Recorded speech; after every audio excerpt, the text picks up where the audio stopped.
If any of you have been paying attention to what's happening in Seattle, we were in the middle of a snowstorm, but as a result, my car was snowed in, and I spent a majority of the week digging it out every day. So, and unfortunately, I got myself sick. I've been coughing the entire week, so just trying to recover right now. Yeah, been drinking hot tea all day. So this one's basically just green tea, and honey. So yeah, we'll see what happens. We'll see what happens today. I do have an announcement after this stream. Hopefully not immediately after, but at 5 p.m. I will be a guest over on Man of Interest. He is doing a Keeb-based game show, which I will be one of 3 contestants. And since it's keyboard based, I do want to bring my newest keyboard into the mix. So hopefully I'll have the Volcano 660 fully working by then.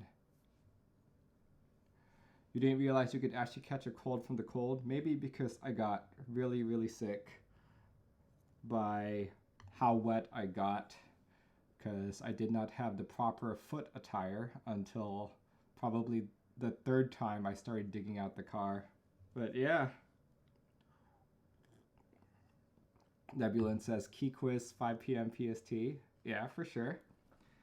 QE didn't really tell me much of what's going into the key quiz, but it's supposedly like a Jeopardy type game show, where you probably have like a section on like history, and maybe on builds. Who knows? You guys will see. I'm supposed to be briefed before the game show, so hopefully I'll know everything. Yeah, I'm not sure if I can say who the other contestants are, but I'm definitely one of them. So yeah, hope you guys can all join in on that. Today's going to be an all-day stream for me because of that. 15-second delay between Twitch chat and on-stream chat. Yep, that's because I am being extra cautious about that. All right, let's go check out what this board looks like.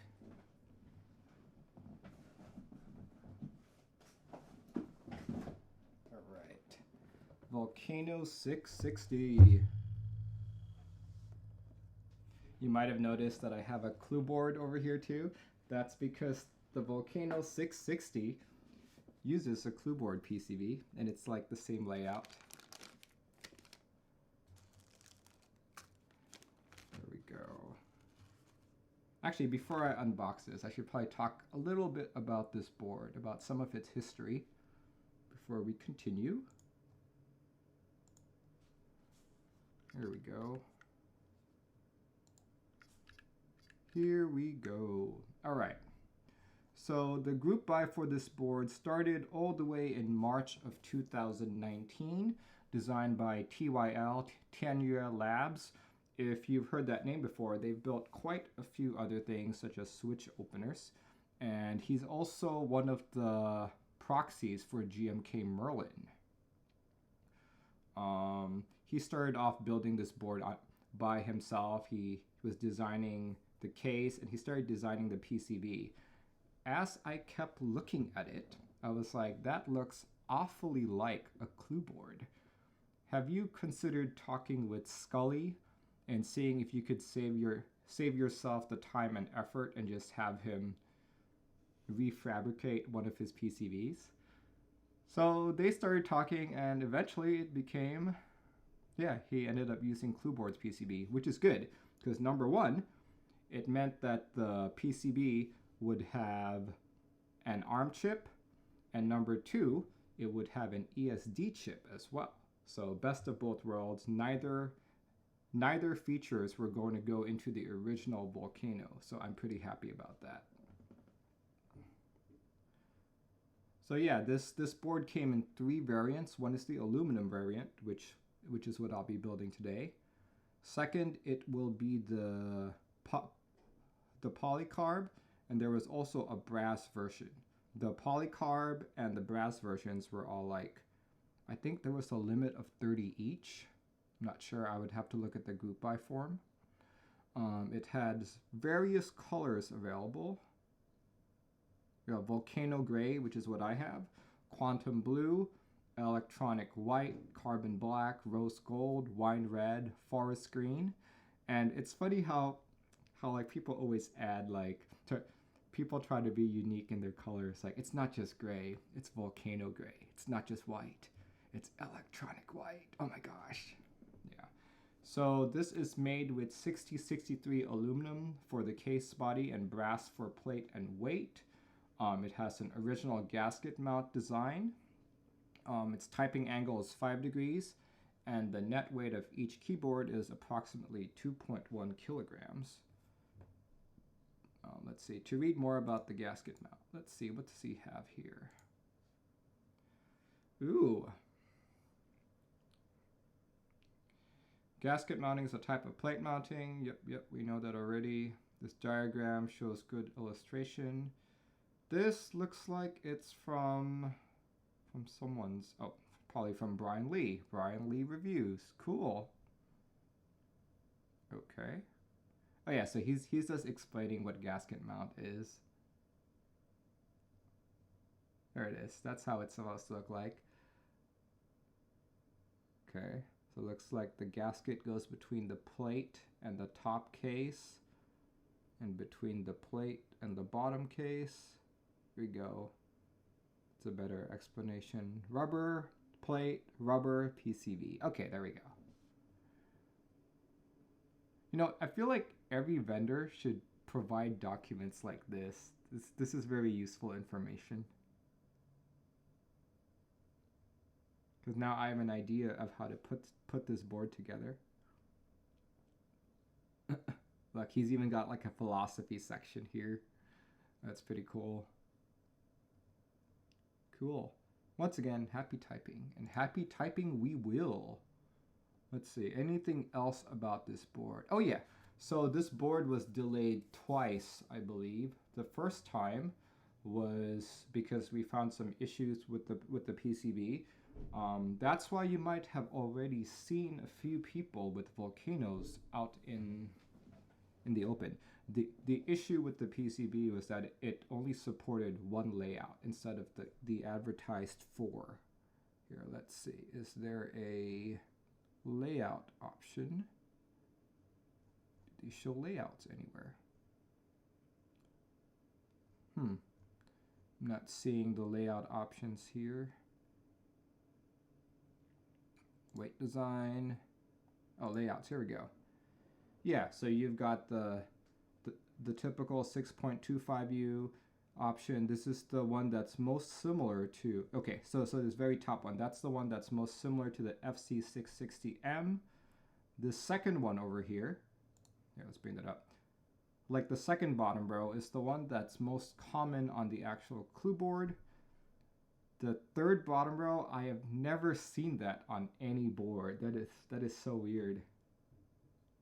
Yeah, I have never seen that on every board. And the third one is a 6U with symmetric left and right keys. They're all 1.25U.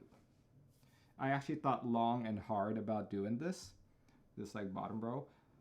Reason being, I like symmetry, but the problem is I would need to find a 6U stab, which I have, by the way, but then not every GMK base kit comes with a 6U spacebar. So I was kind of like, that's probably not a good one to do. So the layout that I'll be doing today is the second one right here, mainly because I'm a big clue board fan and almost all my clue boards follow this bottom row. So why not continue that tradition, right? Well, that's what I'll be doing. Okay, let's get to unboxing more of this guy. Let's get to a little bit more unboxings.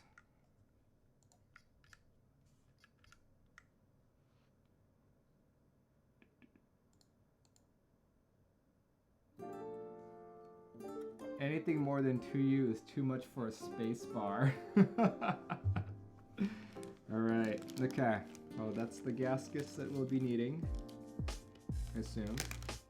Oh look, he even provides a little, I believe this is a 6U stabilizer for the spacebar. Look at all this. Look at all that. It's nice. It's like spaghetti.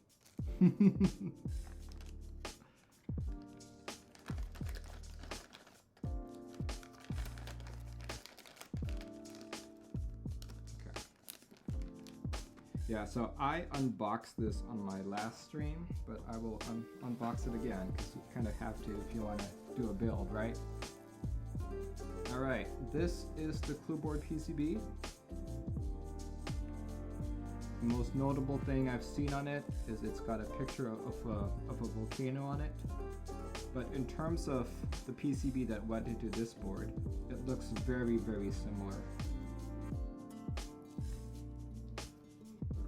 It's got a quick connect port. It's got some speakers on it for audio clicky, and I see an ESD chip right there beside the USB-C port. What else? What else do I see here? I see a reset button right there. XYZ, if you're watching, I'm sorry, but I know you don't like reset buttons. There we go. It does not support in-switch LEDs, nor does it support any RGB underglow. Cool, cool. All right.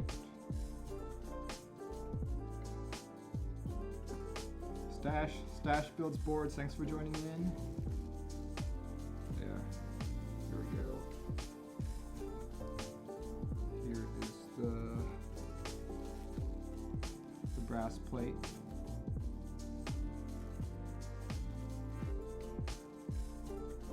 I might have to look for gloves when I do this, but I'm not sure if we have any. Look at that, isn't that beautiful? Such a beautiful brass plate.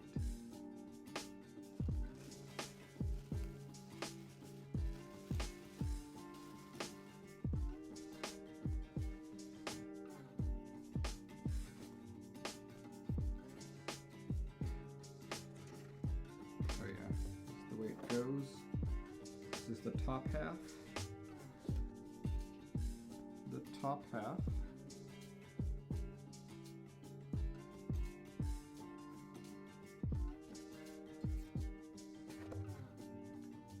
So this is what's known as Volcano gray. It looks very blue to me. But I am also partially colorblind. I like it. I like it a lot. Zark, I probably sound very muffled because I am sick.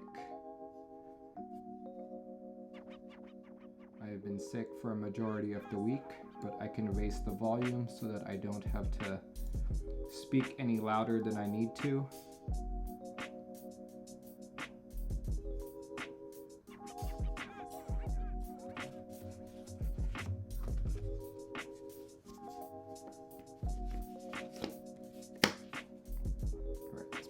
In.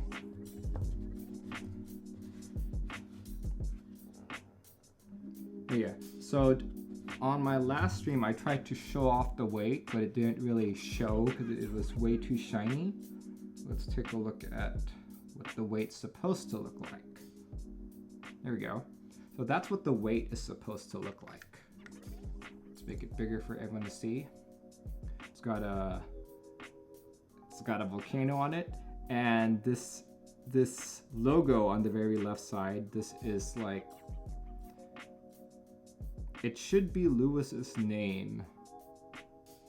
I can't exactly read it, but typically it's either gonna be his name or the name of his company.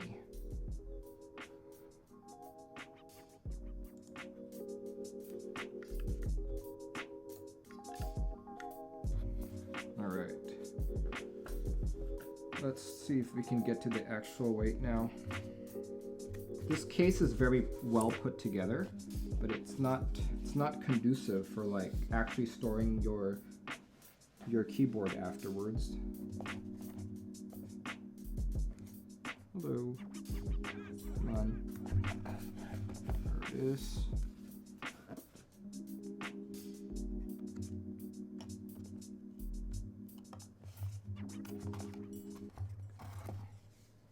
There we go. Okay.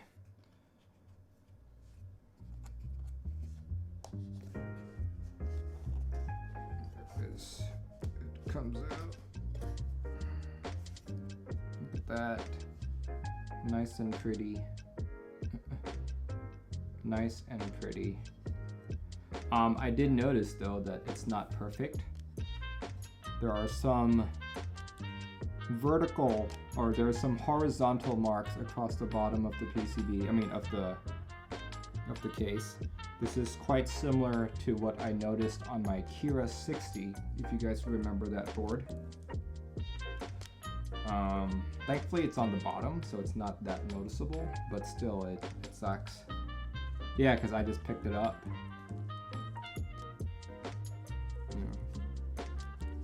But yeah, this is probably gonna be my favorite board for a long, long time.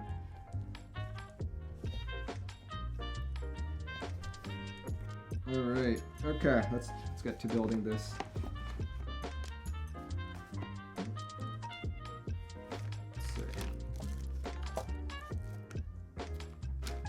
Got some feet there. Chameleon, thanks for joining in, and thanks for following. All right, okay. First things first, I have to do these stabilizers.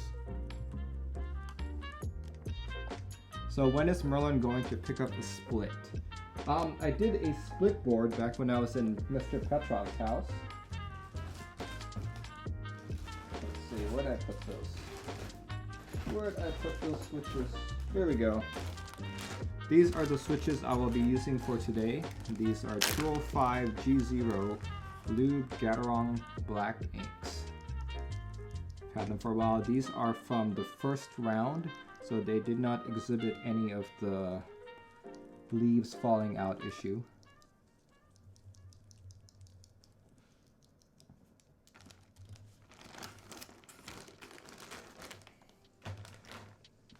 That's what I'll be doing. And for stabilizers, let's see, what do I have here? Got a few screw-ins from Novelkeys that I have left. Unfortunately, these aren't these are the retooled ones. I've checked them all.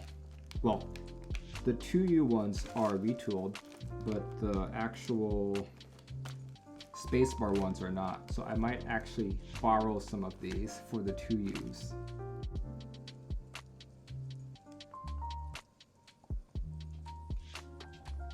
Yeah, despite the apparent marks, the ano is really nice. So I'm willing to look past it. Oh man, like I feel like I'm losing my voice here. Hopefully I will still have a voice by the time I get to Huey's stream. We'll see though. We shall see. Okay. Let's see. Let me pull out that PCB really quick. I should actually probably check it before I do anything here. Check the PCB, make sure it works.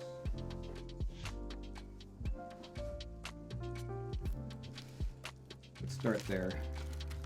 Make sure that the PCB works.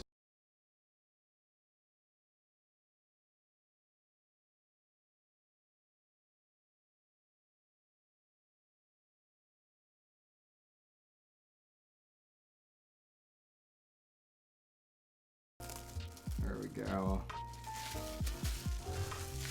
Whew. -2 to unboxing experience. I know, right? Beautiful. Very beautiful.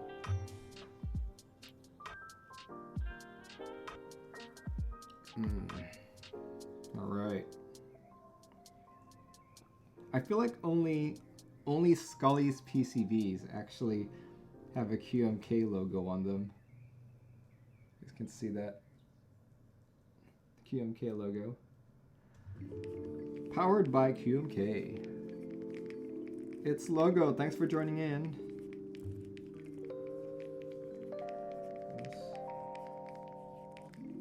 So Clueboard 66% version 3.0, copyright 2019. Very nice. I like it. Okay, let's test it. Let's just make sure that this works before I do any work on this. You know? Thankfully, I have never encountered a PCB that was broken. But, you know, it's the first time for everything. Okay, test keyboard. Test keyboard. We are going to...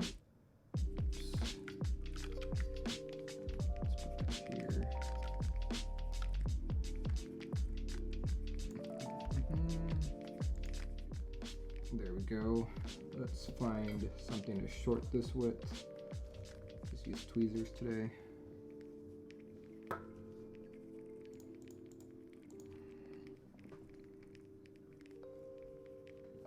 Uh-oh.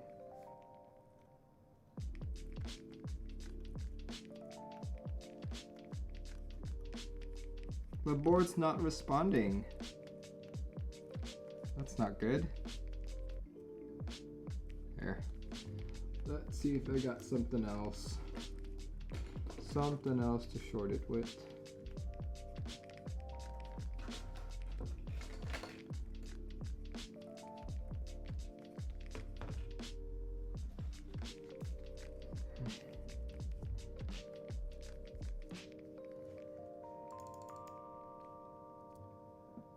A brother undercover says, I don't think it's flashed. Oh, really? Okay. Then maybe we should flash it. Because this really is not triggering anything. So I either have a dead PCB, or maybe it's not flashed. Let's go flash it really quick.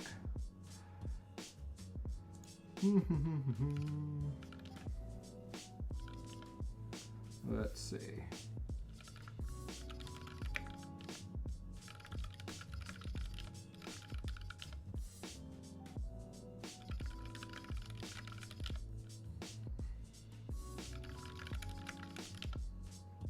Okay, since it says it's a Clueboard Rev 3.0.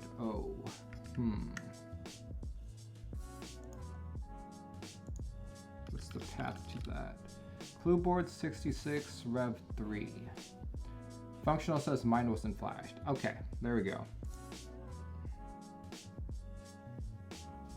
Just to make sure again. Version 3.0. Okay, that's good. We can flash it. We can flash it. To verify again that it's not working.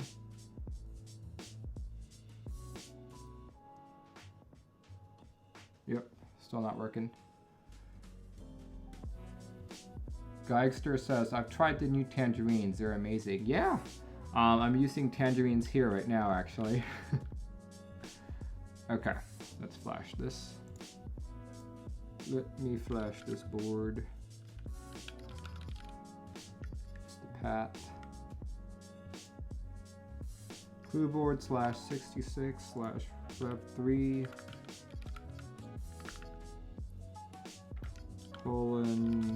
Macmillan /flash. Let me reset it. That reset button. Hopefully that worked. Enter. It's building my key map. Bootloader not found. Trying again in 5 seconds. Uh-oh. What's going on here? Let's try that again. Press the button. Hey guys, I'm pressing the button. Reset. Running the flash command. Bootloader not found. Dun dun dun! Uh-oh. Don't you have to hold the reset key for ARM, like for a couple seconds, then let go? no xenophobia for ARM, you just press the reset button. Similar to the rest of my ARM clue boards.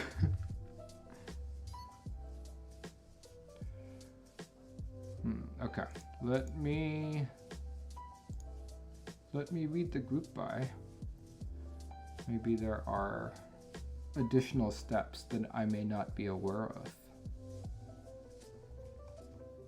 Okay, scroll. Let's click on page 5. Maybe there's some information there. Maybe if the PCB is dead, you can just sing a song. You want me to sing a song when I'm sick? Oh man. Okay.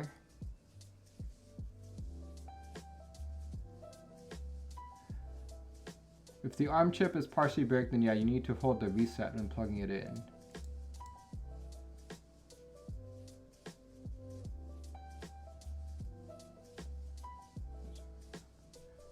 It is the Rev 4 according to pinned messages in Discord. Okay.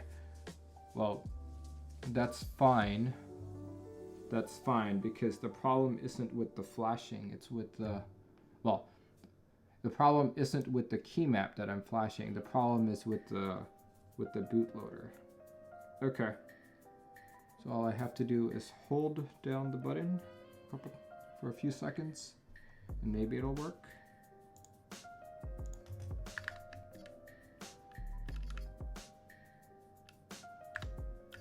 Man.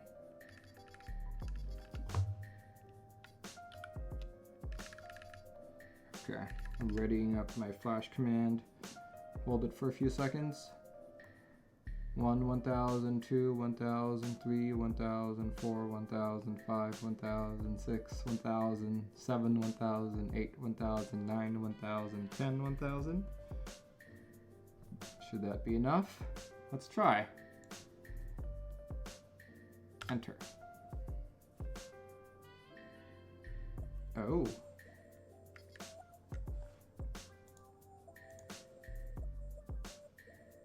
Oh great. Rev 4 does not have my key map in it, so I'll just have to flash default then.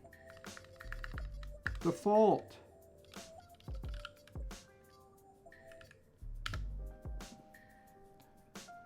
What?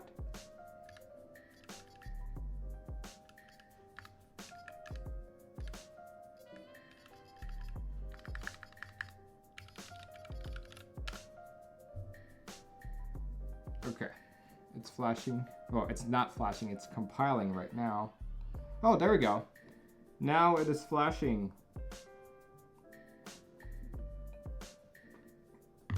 Yay! It is recovering. Okay, there we go. I just got a keyboard setup assistant wizard. Perfect. I can now test it. Yay! Let's go back to testing the board.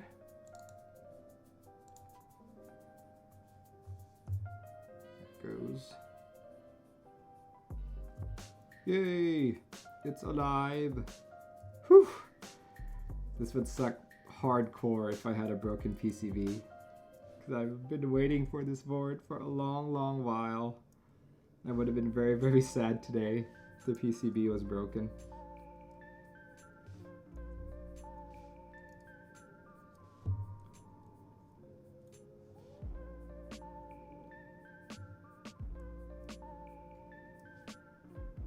I've already flashed it with my key map of choice.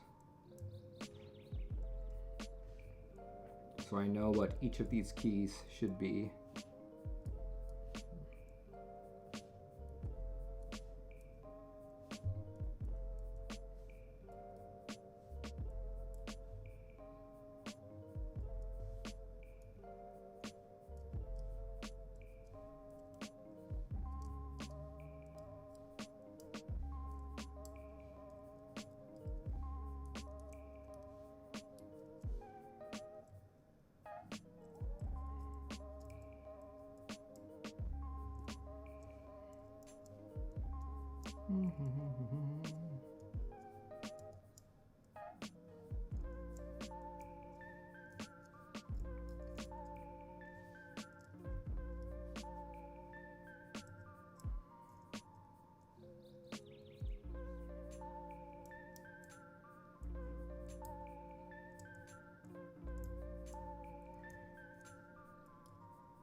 Perfect. Every key on the board works.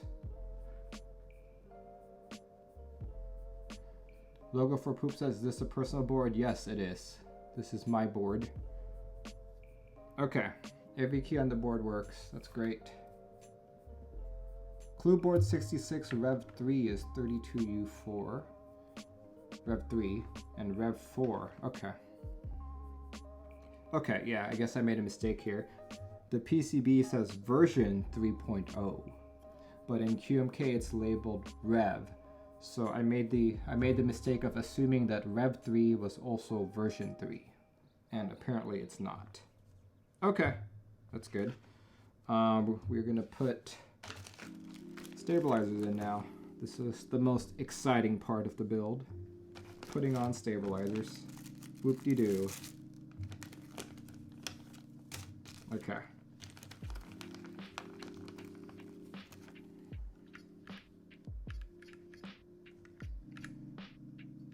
I think I can turn off. I can turn this off now. Reasonable assumption to make. Reasonable indeed. So what I'm gonna do is I'm gonna use pre-tooled, not retooled, but pre-tooled stabilizers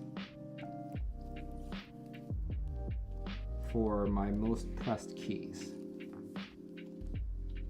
Please yell at the person who named the QMK for clue board.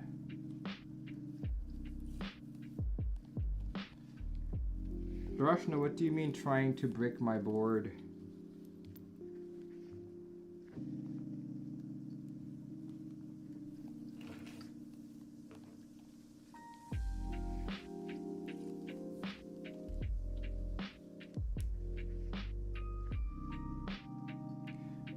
We both know that there are very few things that can actually really brick your board, because there are many ways to recover a quote-unquote bricked board.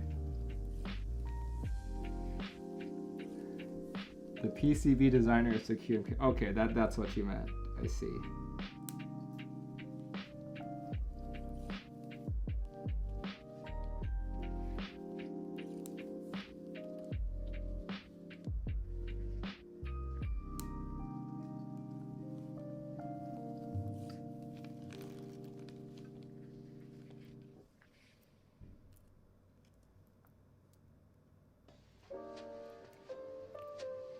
Singapore says, did you figure out the gaskets? I looked at the diagrams that he had. It's fairly self-explanatory.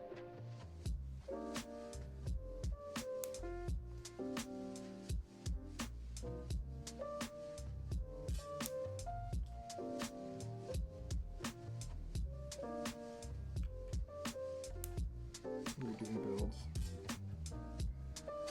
Oh yeah, so recently I've had a few people contacting me and have been using my actual builds, my live stream builds, to build their own boards.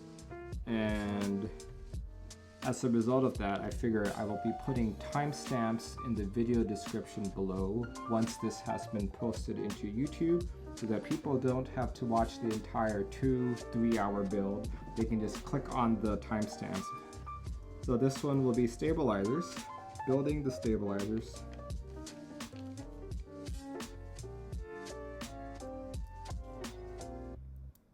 When you're ISP flashing, that's the real risk. Yeah.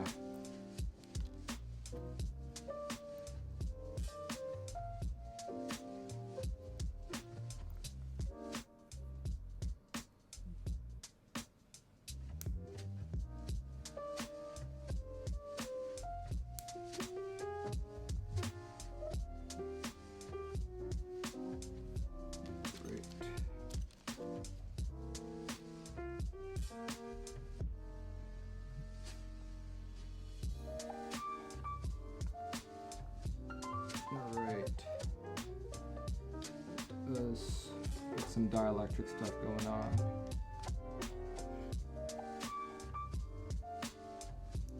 Actually, yeah, let's not do dielectric. Let's do 205G0 first. It's a good one to do. So I like to build my stabs using 205G0 on the plastic bits and dielectric grease on the wire.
So I just recently bought GMK Mizu.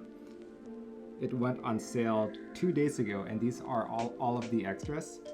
The reason why I went with Mizu was when I first picked Volcano Gray, I didn't know it would look very blue, so I originally planned to put Solarized Dark on it. But after finally seeing the board in person, I'm like, shoots, I should have bought Mizu. But good thing, extras went on sale, so I was able to pick up a set. Unfortunately, it still has not been shipped to me, so I will not be putting them on the clue board, on the Volcano today. I'll probably just put the original Solarized Dark on it right now.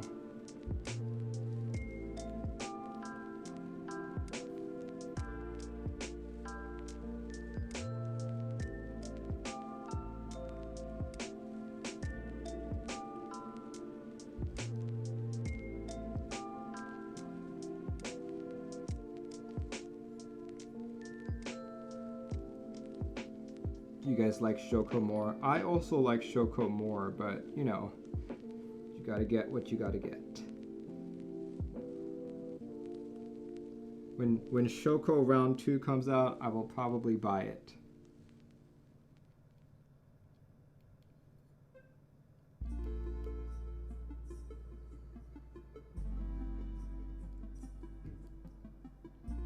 Has GMK Merlin shipped yet? No.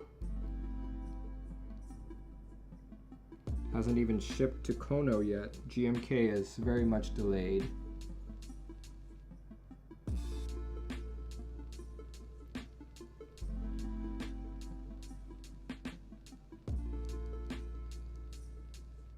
You're waiting on Olive extras. I really didn't like Olive. Like the drab green didn't mesh well with me.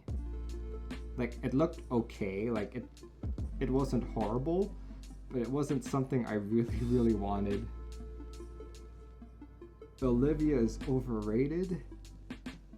I like Olivia a lot more, to be honest.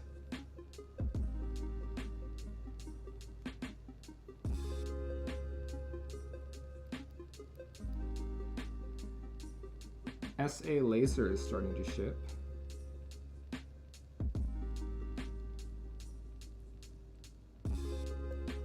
Not a set that I like either. But I recently got a pink keyboard which SA Laser would look great on. So who knows? If I can find one for cheap, I might buy it just for the hell of it. Just so I can get some color matching. Via is overrated. Whoa. Them be fighting words.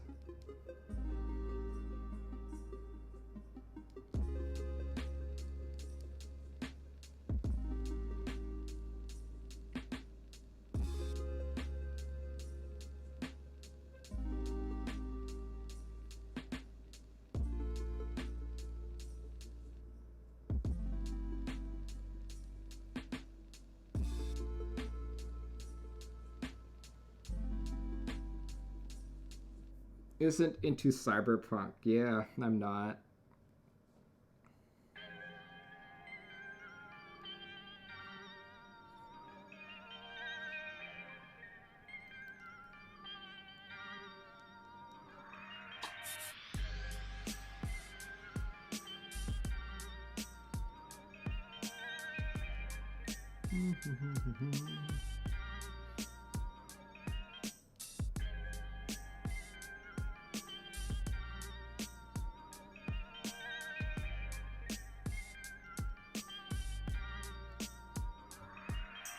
There's one guy in Seattle who absolutely loves laser. He even wears like a laser themed jacket. You guys might have heard from him. Atari Zero, he's another streamer and YouTuber.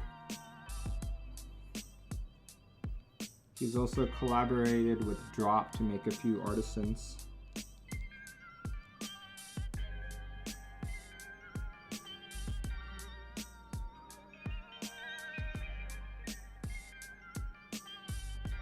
It's funny, he goes to the Linux convention quite often, and he brings his keyboards, up to the point that some of the Linux convention organizers reached out to him and were like, hey, would you mind giving a talk about QMK at the next convention? So he might give that talk, who knows. He's reached out to me if I wanted to join him, but I think it's gonna happen at a time that I'm not here.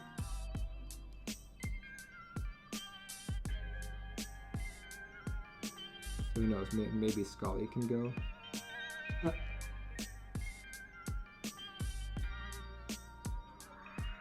Or maybe Yan, since Yan's up here quite frequently as well.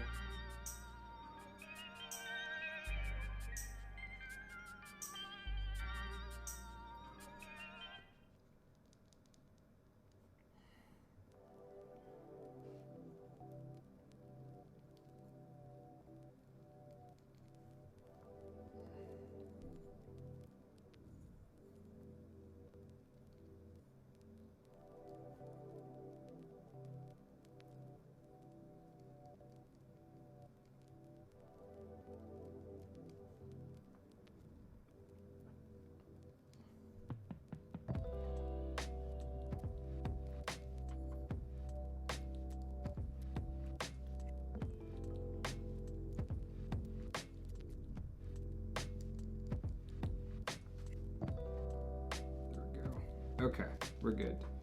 We are good.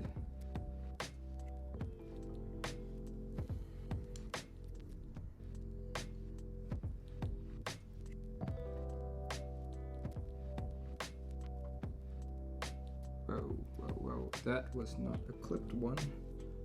Let me clip that.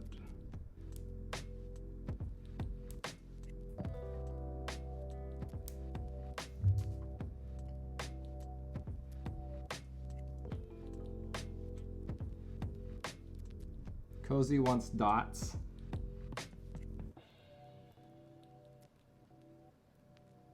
That's also another set that I didn't really like.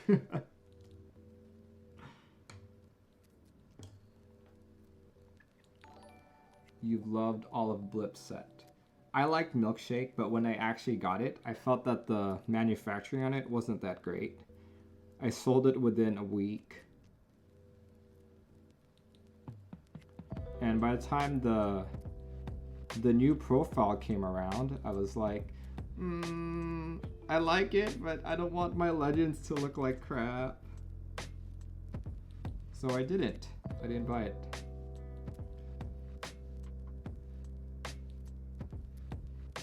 Here's to round 2 looking good.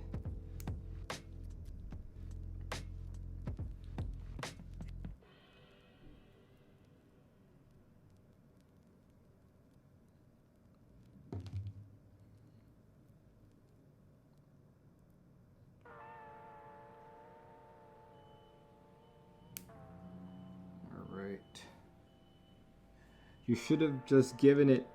I should have just given it to you. I don't think I knew you back then. Right. I want.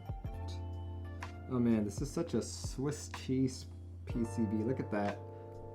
Look at how big that hole is for the stabilizers. Look at that. That's so big. I could fit my tweezer in there. It's so big. Holy cow.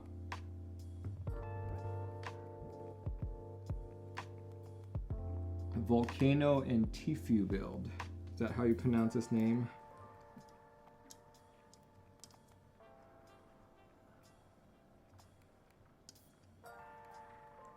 Okay, that does not.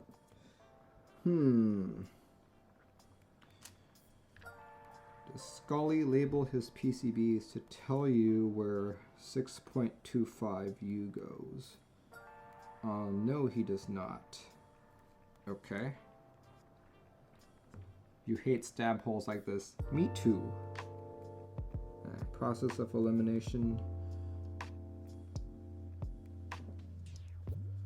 If it goes there,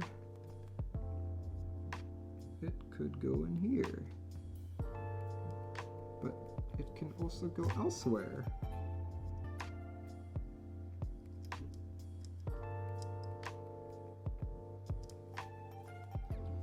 I think this might be where I start using. Whew. Okay, as far as I'm concerned, this 6.25 can actually go in multiple locations. Okay. This is where you actually need to use keycaps. So let's use some 1.25U keys.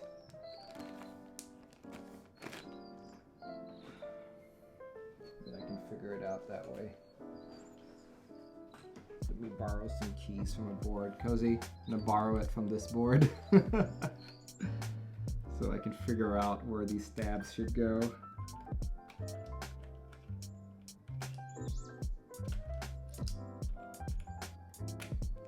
What switches am I using for this build? I am using Gateron black inks lubed with 205G0.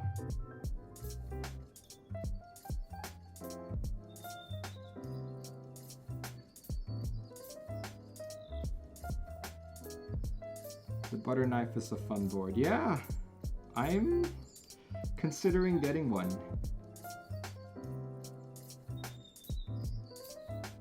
But it's kind of like 250 bucks for what? For something that's just gonna sit there.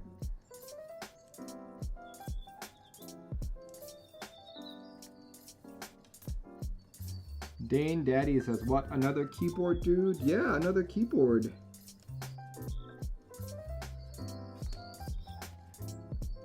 I get quite a few boards these days. Thankfully, this one is one I can call my own. Alright.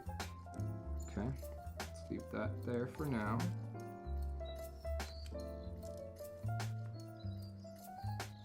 You say that like most of your keyboards don't just sit there. Hey, I rotate between them. I still have other boards that still need to be built, like my Jane, which I finally have a Atmega32U4 PCB for, by the way. So that should come in. I should be able to build that soon. Oh, there we go.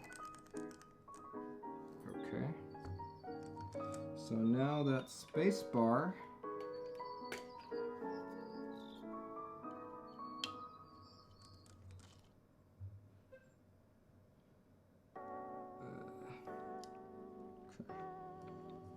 I'm gonna guess that the space bar is gonna go there.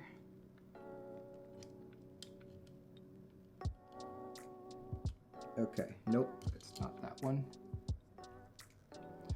Functional use 6U on the Volcano, but may desolder and use 6.25U. That is exactly why I'm doing 6.25U.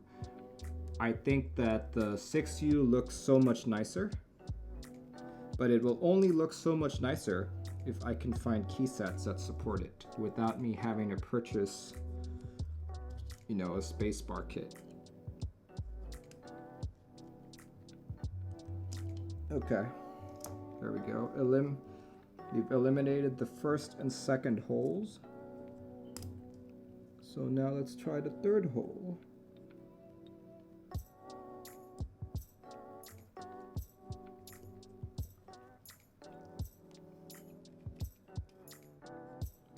There we go.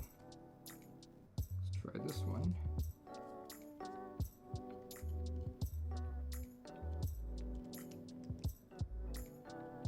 Still not? Okay, that makes it easy. It's that last hole for 6.25U support.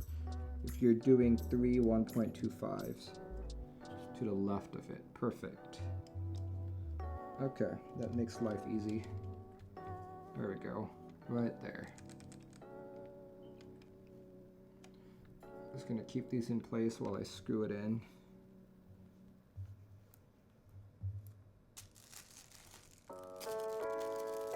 Perfect. I like how this turned out.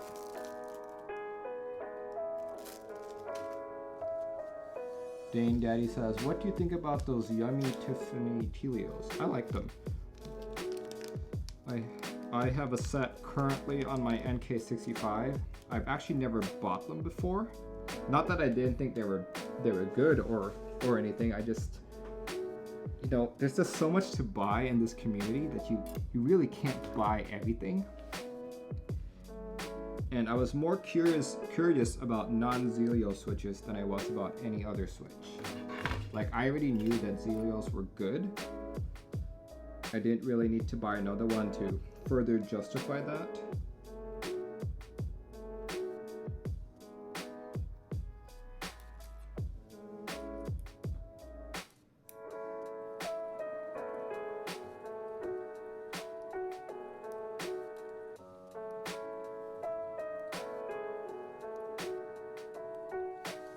You can't buy everything, that's a lie. It's a lie. It's a lie we tell ourselves.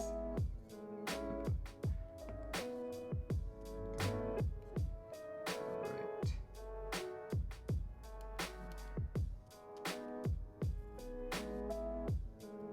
Oh man.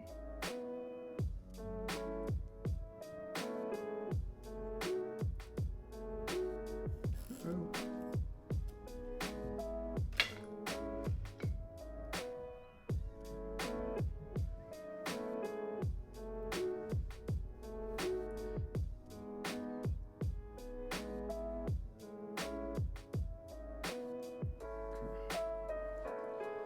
Have to hold this in place so I can screw it in properly.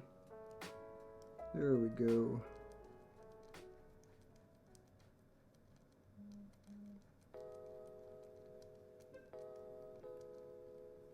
One screw in.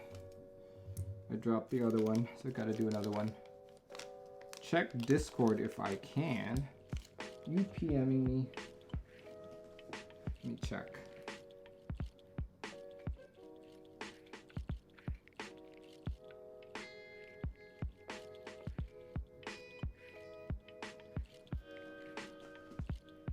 Nebulance messaging me.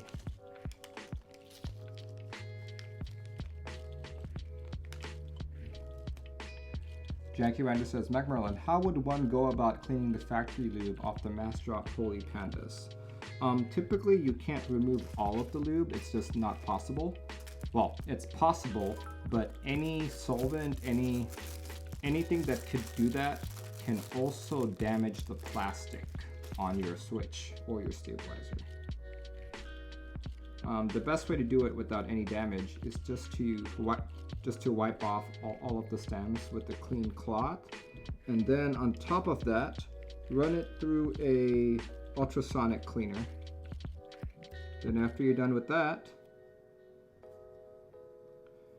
wipe it again and run it one more time through the ultrasonic cleaner. That's really the only way.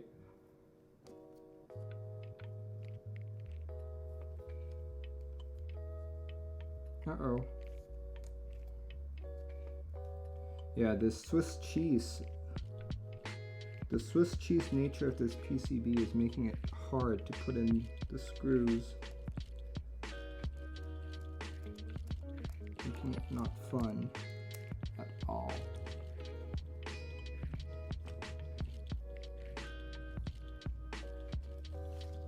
Dane Daddy, thanks for your bit donation. Ultrasonic cleaner. Drop them into a Volcano, a real one. Yeah, good luck with that.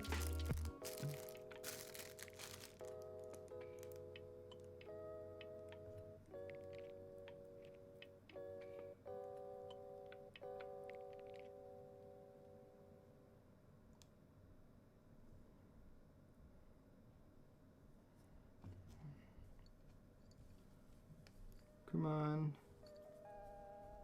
Man. I have to take off.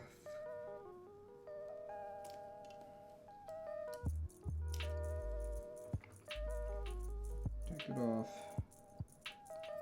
It's not fun. Not fun screwing this in when the hole is so big.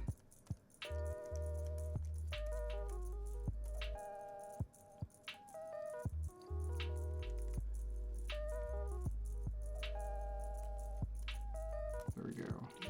That's good. Perfect. Okay, that's good. Now we can do the other ones. TRG345 says, what layout are you going to use? I am going to use, at least on the bottom row, 3 1.25 U's on the left, followed by a 6.25 U spacebar, followed by 1.25 U, 1 U, and then another 1.25 U.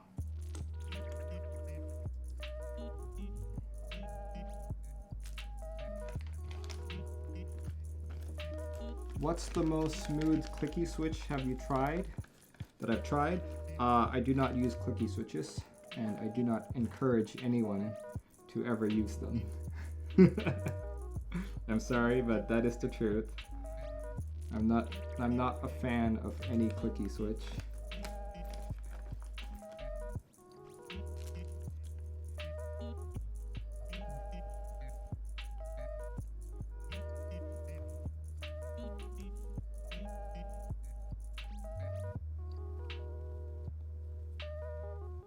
Drachna in shambles.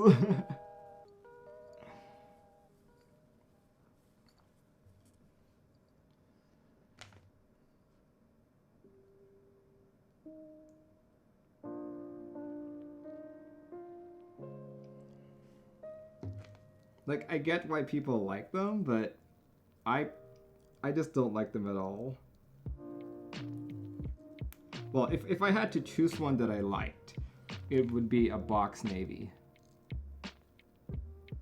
That's the only one that I would actually really like.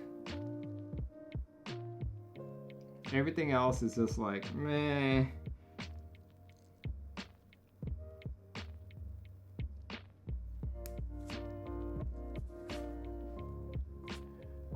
Install solenoid. Okay, a solenoid sound, I would actually like that.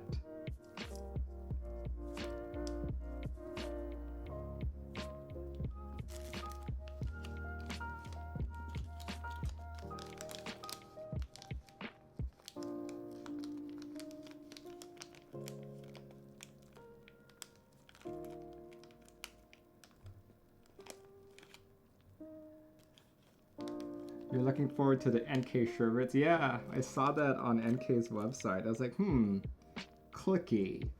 Not sure how I feel about that. Have I seen your corn? No, I have not.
There we go.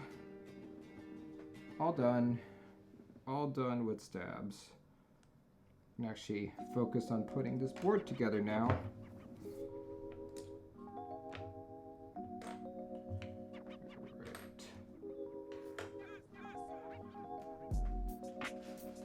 Okay. Yay. Perfect. Okay. Where'd I put everything?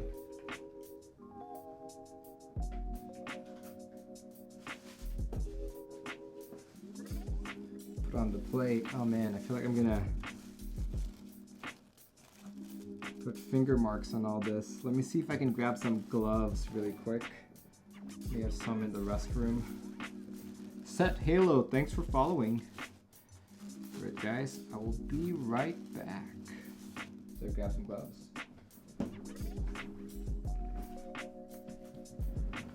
I guess while I'm at it, I should warm up my tea.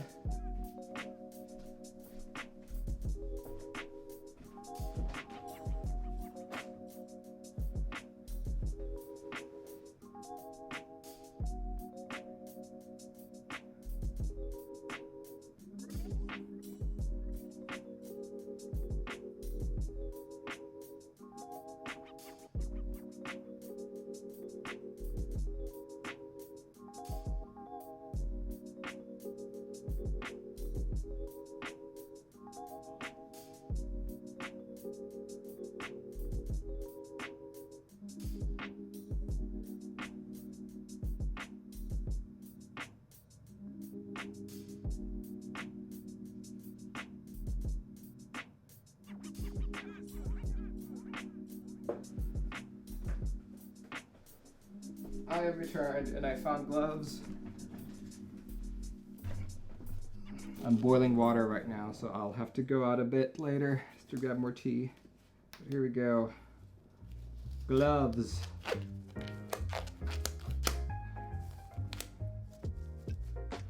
Yay. Perfect. Alright. Look at that. To avoid the fingerprints. Oh, look at that.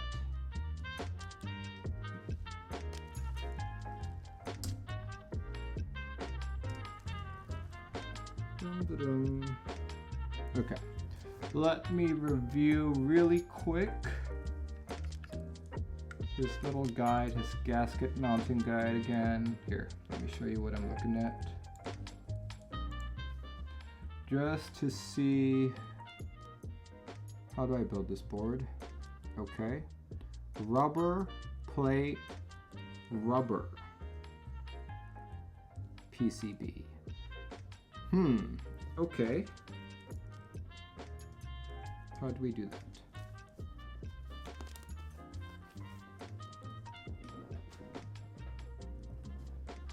All I have are, where did I put that?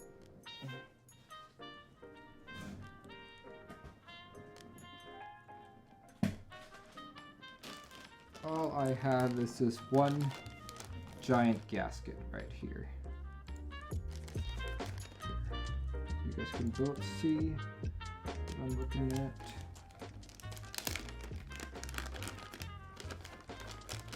I've got this giant spaghetti thing.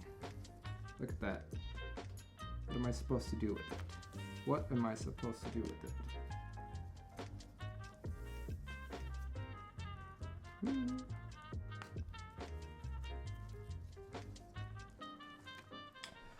Time to figure it out. This is a cross-section of the Volcano 660 before screws that hold top and bottom case together are tightened. The gaskets are represented in red. Okay. I wish there was like an instructional of how I'm supposed to do this.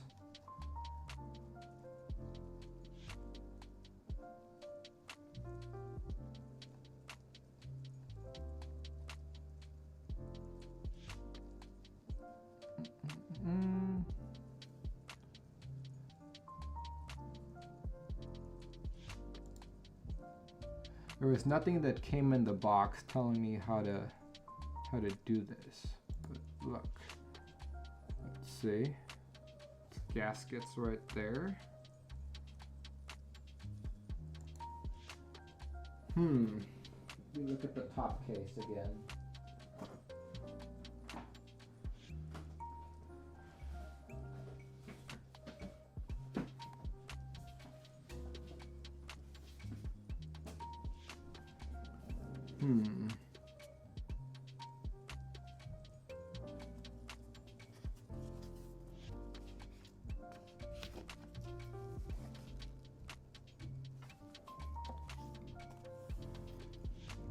Oh, did this come with LEDs?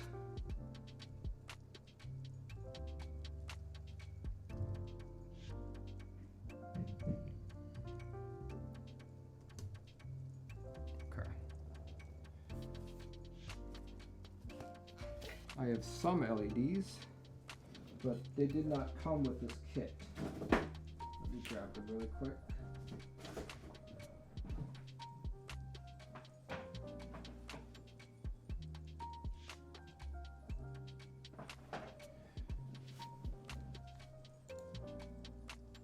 Yeah, that's odd.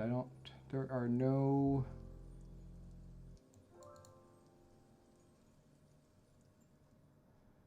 instructions on how to put this gasket on. And I don't want to start soldering until I know for sure. Because what if it's easier to put the gasket on before I solder?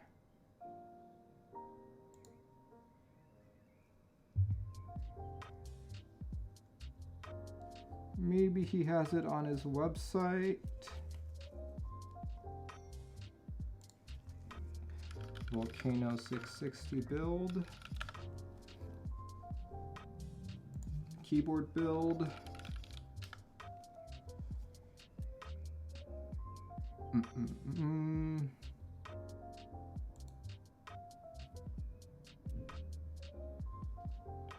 Nope, that's just a photo. If anyone in the audience knows where the gasket goes, I could use some help. Because look, if we're looking at this, see? Tells me where the gasket goes. All around like that. But does that mean I need to cut the gasket? Is that what it means?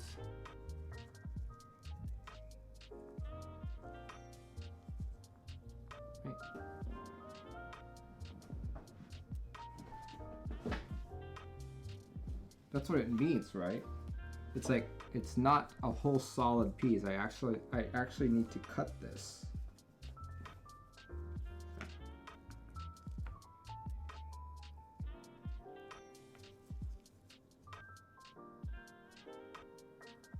What's the underside of the top look like? Here, I'll show you guys. Underside of the top does look like it's got spots for the gasket. Like there's one right there, all around there. So I wonder if I just have to cut the gaskets and put them in like that. You have to take it to a gasket shop and have it custom fitted. Oh yeah, sure. Plate has tabs. Does it? Does it really? Let's take a look. The underside of the plate.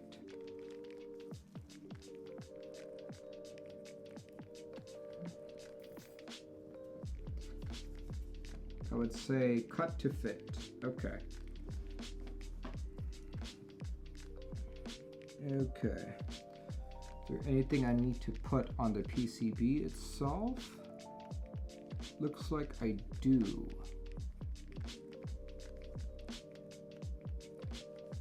Okay. The sticky out bits. Okay.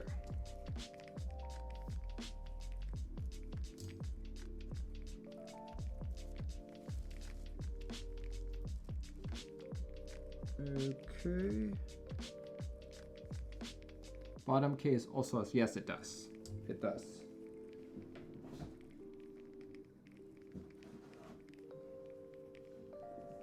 Okay, that makes more sense. Okay, but either way, I'm going to need to put those LEDs in first. Let me grab some LEDs from my stock.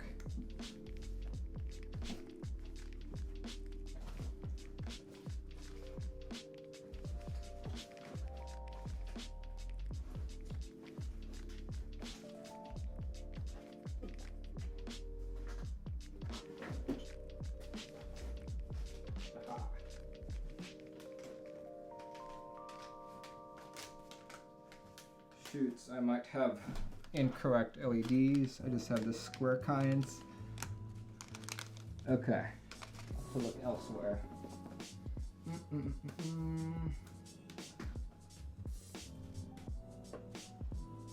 I don't think I can solder in the LEDs after I put the plate on. So let me just play around with this really quick.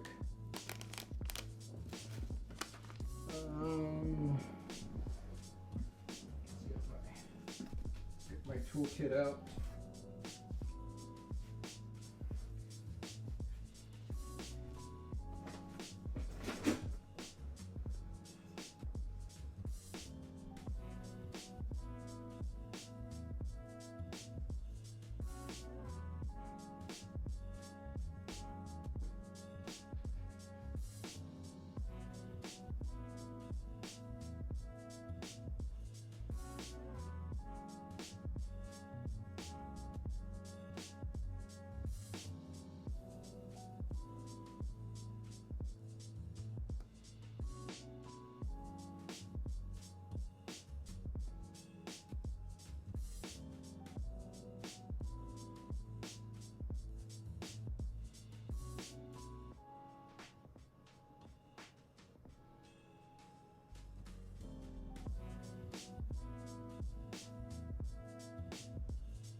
All right, got LEDs.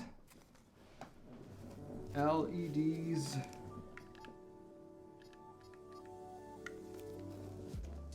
There we go. This is what we'll do.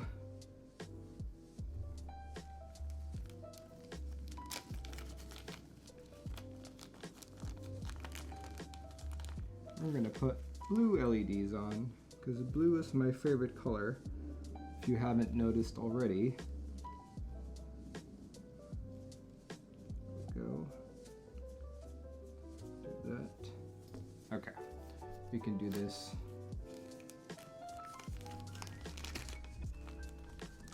We'll solder in all the LEDs first. Because I don't think I can do it after the plate goes on. Let's see. Does it go through the hole? Yeah, it doesn't. Oh wait, it does actually. Okay, I guess it works. Maybe I'll just put that on afterwards. Yeah, maybe I'll just do it afterwards in case I ever decide that I don't want blue LEDs. Okay. I looked so hot in Nathan's SoCal meetup video. I have not seen that video yet. I'm gonna have to check it out. I will have to check it out. Okay. Well, regardless, I think I can actually start putting in switches. Hooray! Finally! Finally got to this point.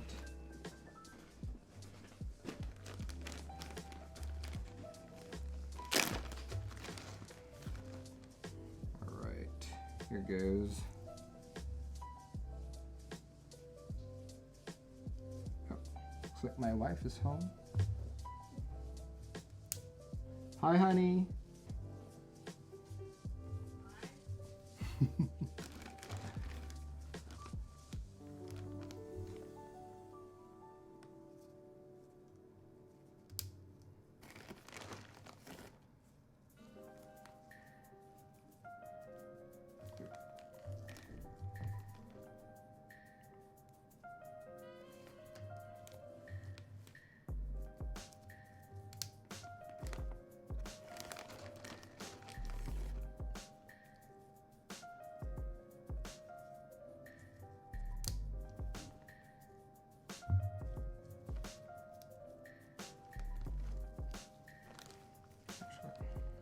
see.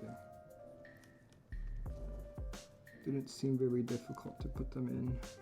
I'll probably just do this. Perfect. Okay. So I don't know what footprint Scully was using, but these holes for a PCB mount are incredibly tight. Oh my gosh, this is not gonna be fun. Good thing I have gloves on, otherwise this plate is gonna be full of fingerprints.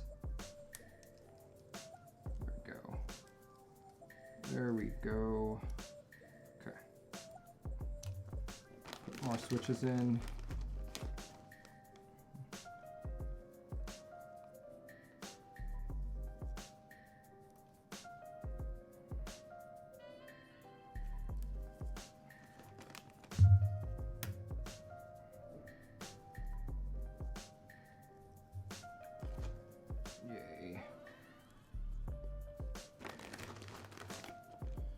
Just gonna put in all of the anchor mounts first, and then we should be good.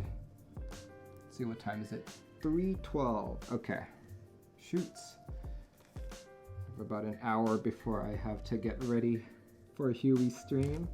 Can I do this by then? Hopefully. Because we're at the easy part now. Quote unquote easy part.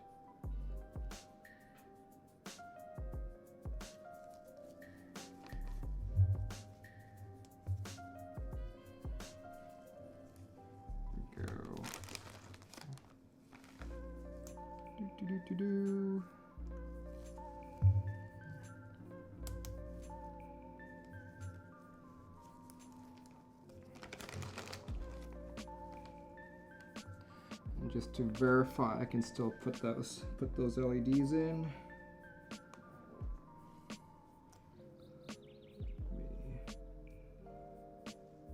Yep, it goes in. Perfect. That's good. That is good.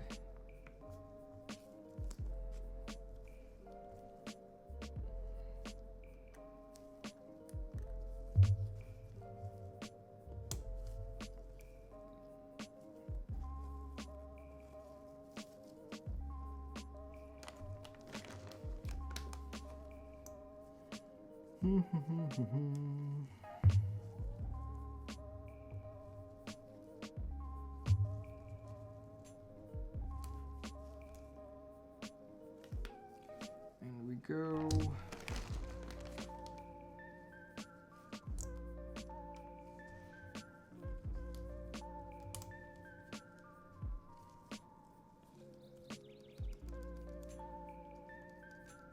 Shadow, thanks for joining in. Or is it Shadow?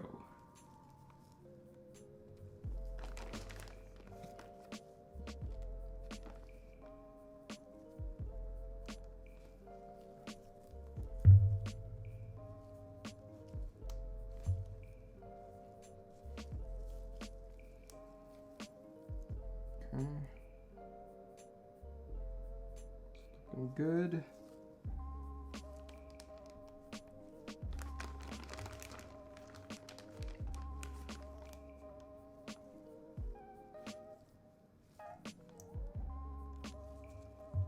It's pronounced Shadow. Nice.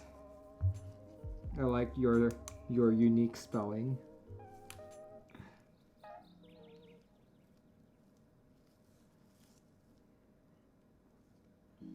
Okay, looks like I've got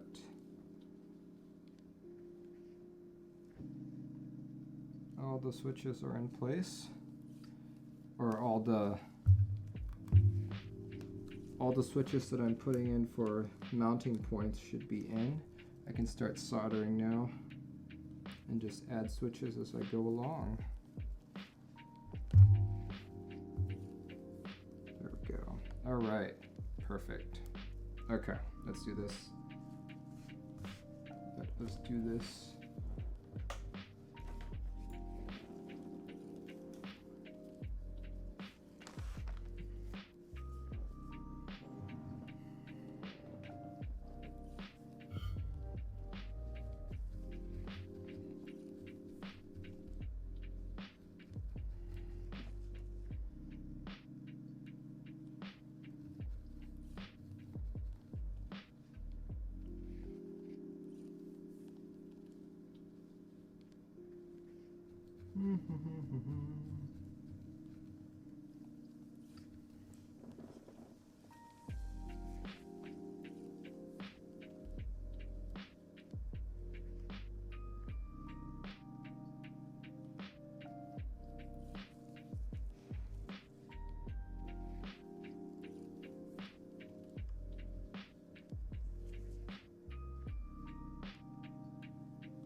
Nebulant loves the Interrobang logo. Yeah. So what Nebulant there is referring to is the clue board symbol, which is basically a question mark and an exclamation point, also known as the Interrobang. I actually didn't know about it until I bought my first clue board PCB. I'm like, Interrobang, what's that? It makes sense. Makes sense. So I still don't know why it's called a clue board. Like, why did he pick that name?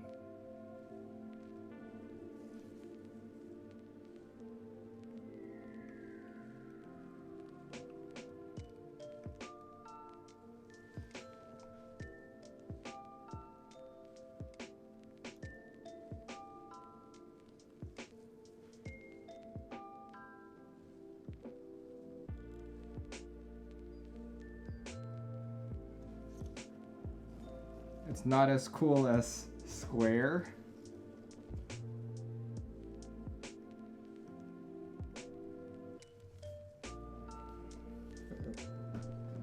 Drop my solder.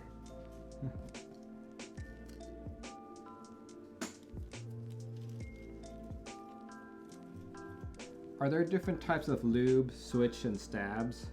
Yes, there are different types of lube. Some lube is good for switches, some lube is good for stabs, and some are good for stabs and switches.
Okay, I've got all of the switches I use for holding the plate up in it. Perfect. Okay, I can start putting in the rest of the switches. Hooray!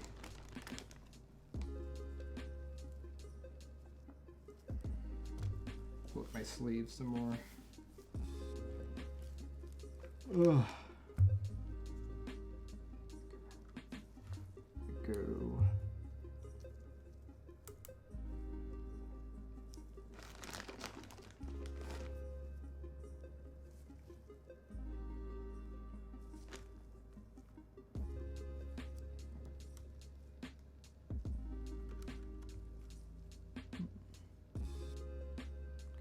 It's a weird switch. Leg's kind of bent there.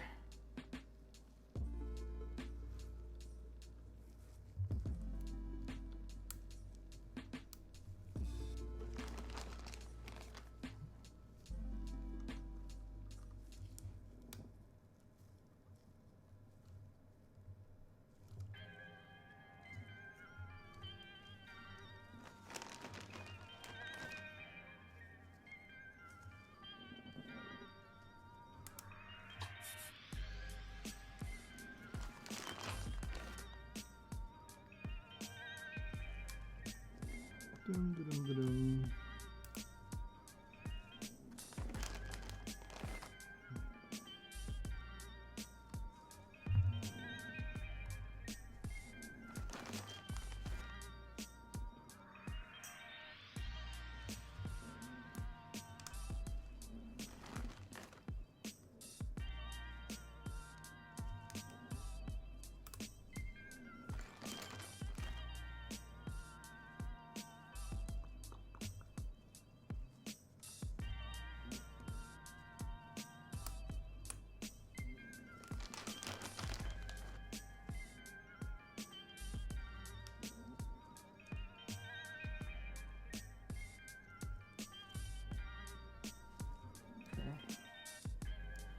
Do that line.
Okay. Top row switches is done. Let's do that second row.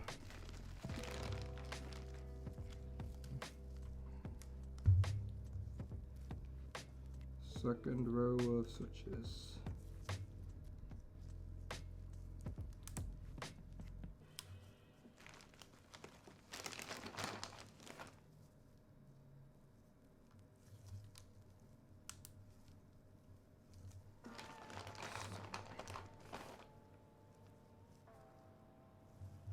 Nebula, I think I'm gonna have to agree with you about brass plates.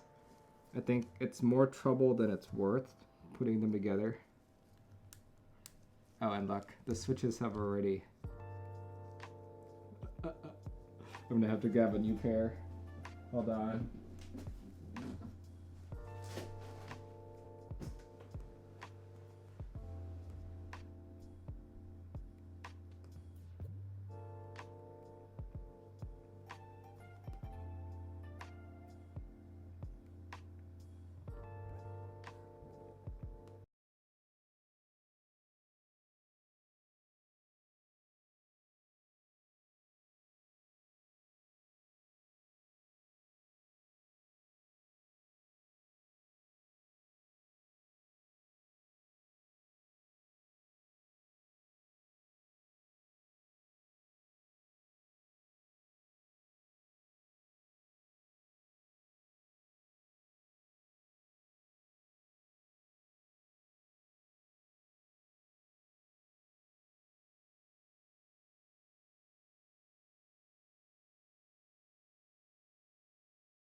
Okay. All done. All done. Is TGR a bad brand? No, they are not. They're very nice. Okay, let's see.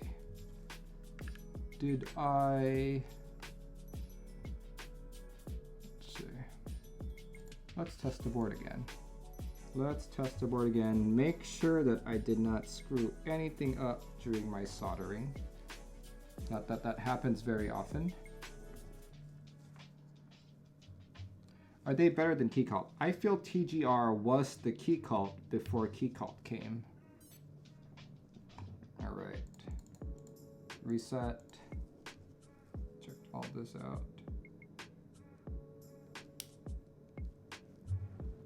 Oh yeah, I forgot to solder that key. Shoots. Guess I'm still soldering.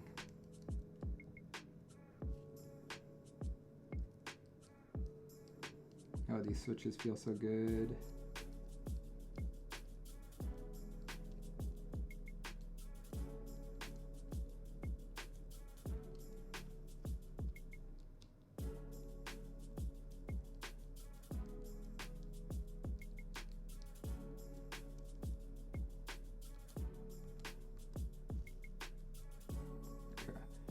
Oh yeah, I forgot spacebar and the one key. Let me solder those in. Oops. So they say. Okay, where does the switch go? The switch goes right there.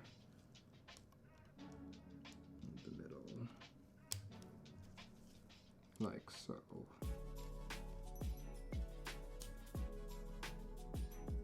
Okay. We can do that. We can do that. 2 more switches to solder. You can put the rest of the board together.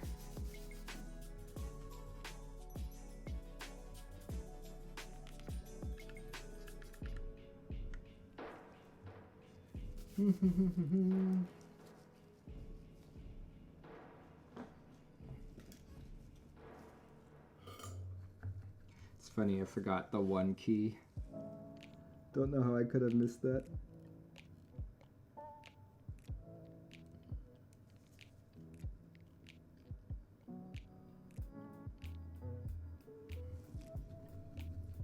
And now, spacebar.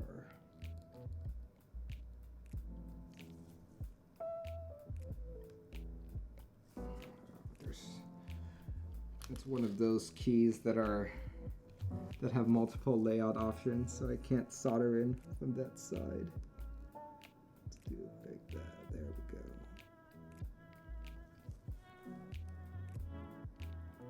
Let's put a little bit more solder in for stability.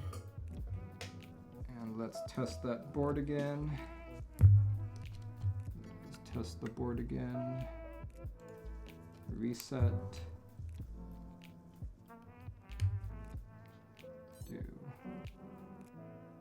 Escape, spacebar, perfect. Excellent. Okay, we're good. Let's see how we can put this in now. And I got 1 switch to spare. Awesome. I counted correctly. Awesome. Okay. It's really nice. Okay, now we have to mount it. We're gonna mount it. Got to mount it to this thing.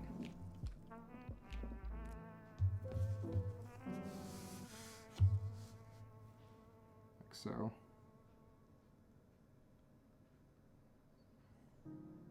Okay. This is where we get to start cutting this gasket that I am still so confused about. But it's cut to fit, right? It's cut to fit. So I need a pair of scissors. One goes in there. So, okay. I have to cut it. Grab some scissors.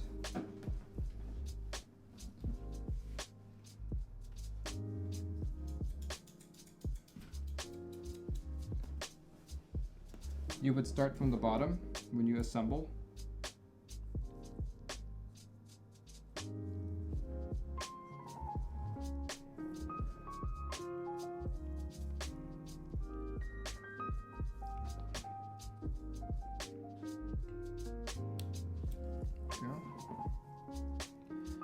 It's most definitely too long.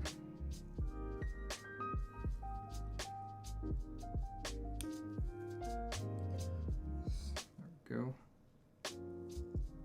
There we go. Looks good.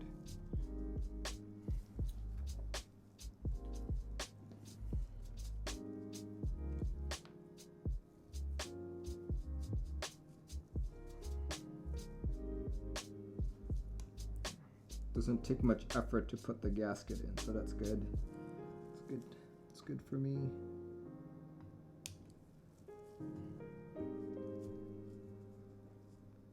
You need to desolder a board before the Keeb quiz starts. Okay. I'll see you during the Keeb quiz. So if you guys are just joining in, the Keeb quiz he's talking about is happening in roughly an hour. And that's when it's going to happen on Huey's Man of Interest channel. I will be one of the guests tonight, which is why I need to hurry up and finish this board so I can make my appearance. Good thing is we're already almost done with this. Just putting in gaskets.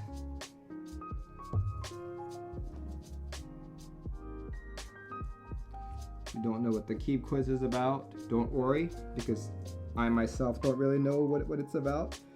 All I've been told is it's gonna be kind of like Jeopardy.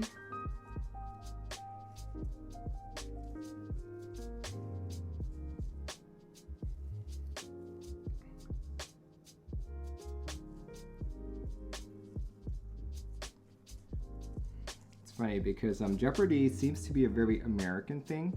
I've actually never watched Jeopardy, did not see it growing up. My excuse is I'm not from America. I'm not privy to these American shows as much. Like, I know about it, but it was never shown in Taiwan.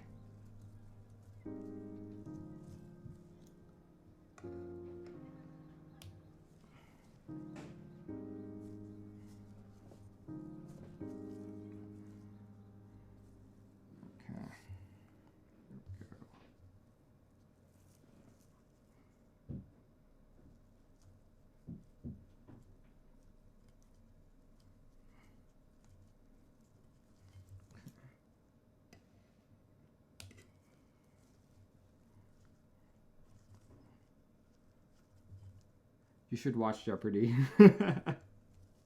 Yeah, I know. Like, I know about Alex Trebek. I know he's been doing it for a while. Like, that's the kind of stuff that I know.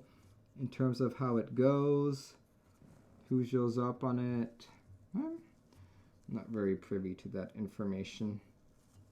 Like, it's not like I haven't seen game shows before, so I know what to expect. Especially while Trebek is still hosting, yeah. Ugh.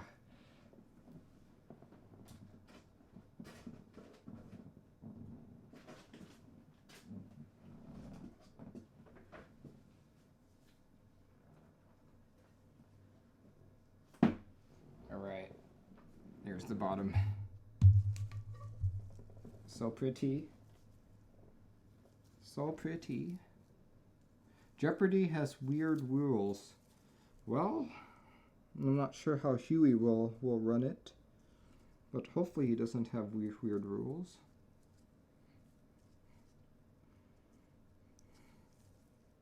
But I guess you'll all find out tonight in maybe half an hour or so, or in an hour. Half an hour is when I hope to finish this stream.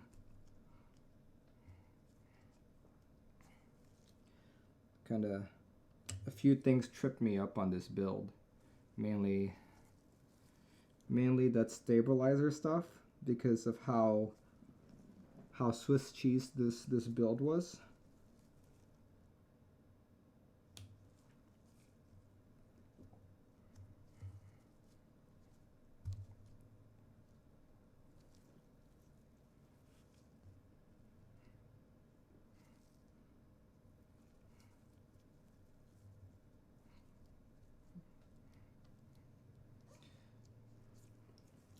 And number two, I did not expect the board to come unflashed. This is probably the first board I've ever received that came unflashed. I don't know if that was intentional or not, but that sucks actually. Just because in my experience, a lot of people who are in this hobby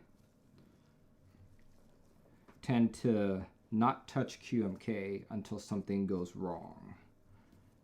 So when you start from a state where the board doesn't work, aka something's gone wrong, then that's very difficult for anyone to progress. But to be fair, if you're buying a board like the Volcano 660, you're spending $400 just for the kit. If you're new to the hobby, it's very unlikely that you would do that. It's not impossible, but it's unlikely.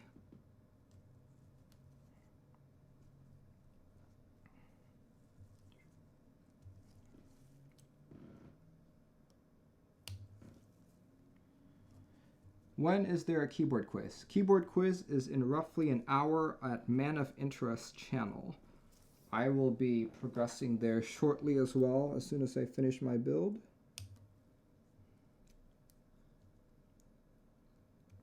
Because I have to prep for it too. I also need to grab my tea that I said I was going to grab, but so far haven't had time to do. So yeah. So get vendors to ship boards unflashed to increase QMK involvement. My gosh. Okay. Let's just clean this weight a little bit. All right. Okay.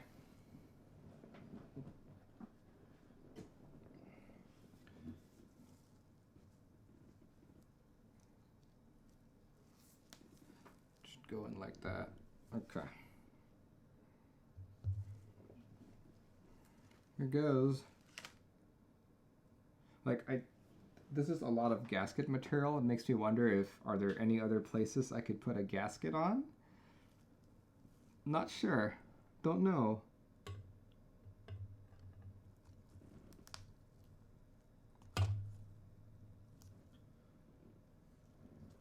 Go.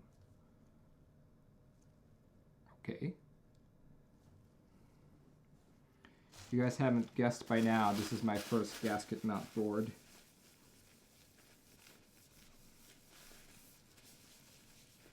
So I'm learning as I go along. So far so good. I think, maybe.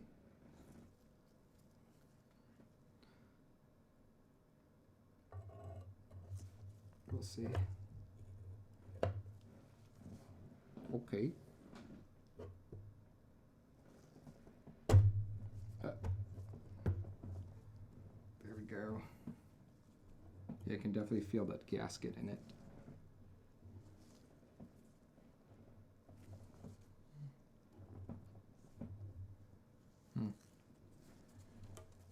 Sure. Yeah. Looks really tight for the PCB. Not sure. Let's take it apart again. Whew.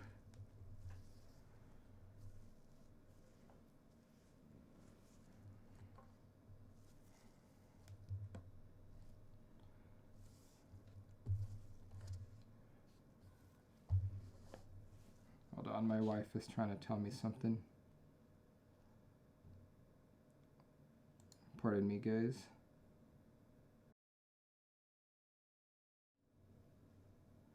All right, I'm back. Sorry for that interruption. My wife is heading out to spend time with folks.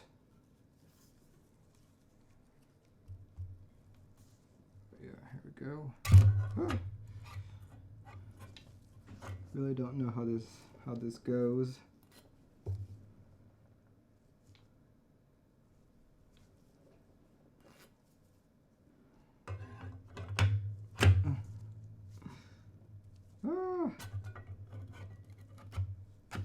There we go. There we go. Okay.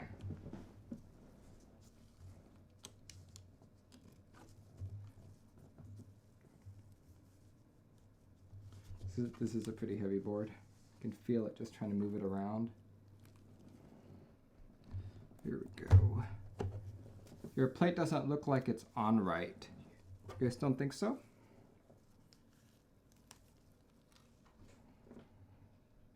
I think it looks like it's on right.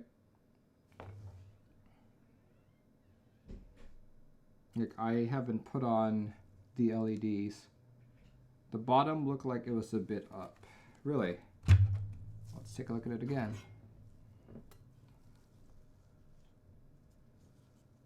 That looks good.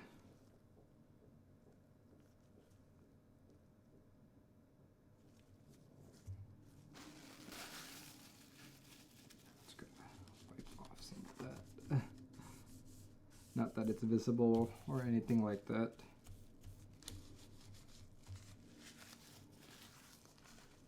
Never mind, it was just angle. Okay. Yeah. There we go.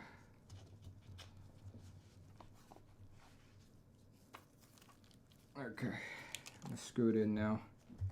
Screw it in. Where are the screws? Here we go. The screws.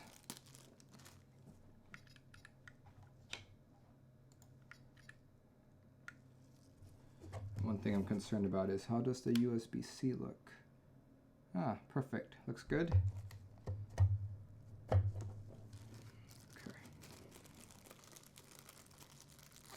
All right. I'm gonna need a, I think that's a size 2.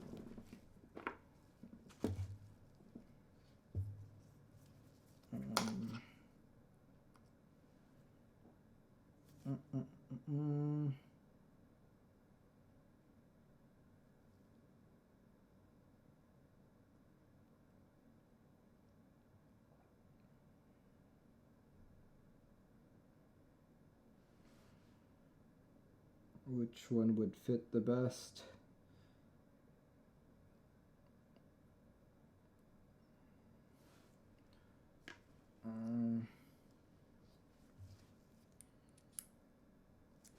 It's too thin. Let's try that. Yeah, seems good.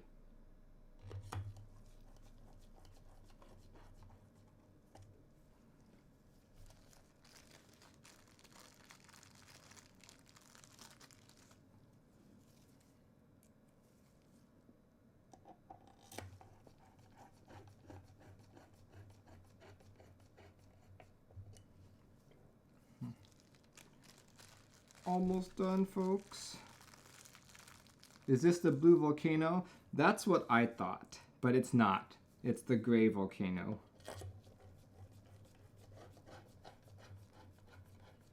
You can tell me it looks like blue, and I will agree with you, because I think it looks blue. It totally looks blue, and it's not like because of the color of the camera or anything like that. To my eyes, it looks blue.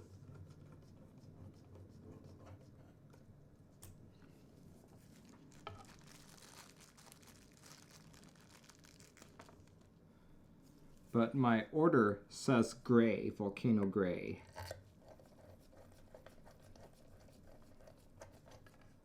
It's the blue gray. Blue gray, same, but different.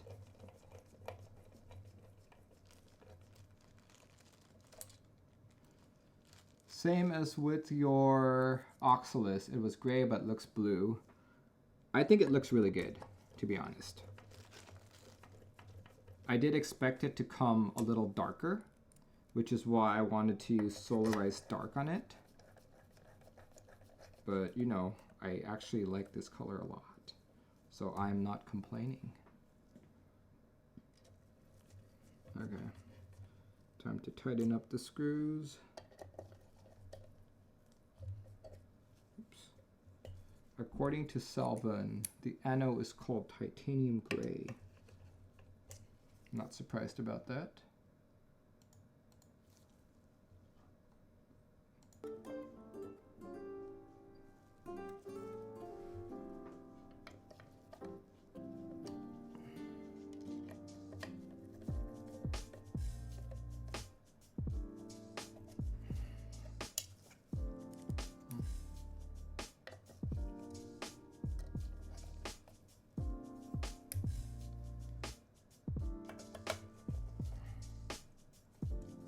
Right.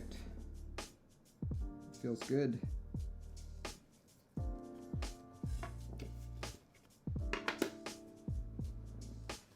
This is so calming. Why would anyone want it done by somebody else? Because they don't want to screw up. That's pretty much it. Oh, wow. Okay. Just to make sure I didn't screw anything up, I will test it once again. Okay, it made that little beep, so that's a good sign. But I'm very cautious in all my builds, so you never know when something might mess up. And look at that, of course. Of course something's not working. Something got screwed up.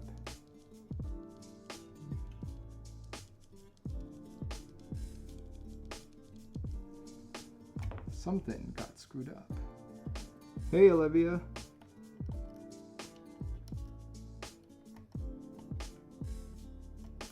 Shoots.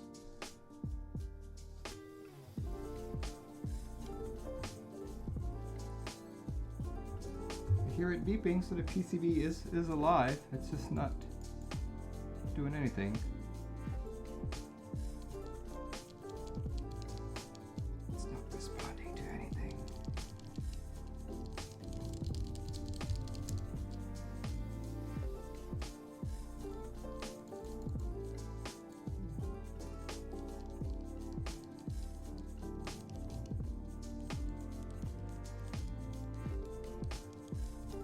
Yeah, sure, it looks good, but if it's not doing anything, it doesn't really help me.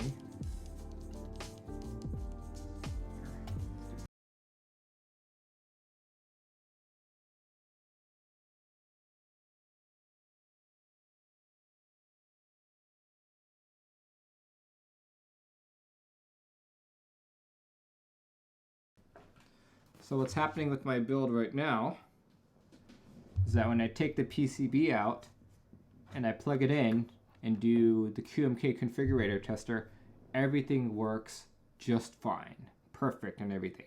But as soon as I lay it into the case, like so, I plug it in, it no longer works. So what I've done is I put some foam at the very bottom just to avoid any shorts, but even that is not working. So I'm gonna try and play around with it a little bit more before I continue. And I'm already noticing that I'm putting a lot of fingerprints on this board right here. So I'm gonna need to grab a fresh pair of gloves. Fresh pair of gloves so I can do this right and not leave that many fingerprints. All right, be right back. I'm gonna grab some more gloves.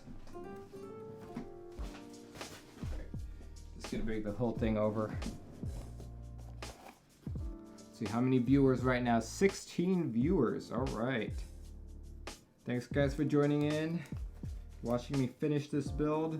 If you were here from when I started earlier this afternoon, thank you for coming back.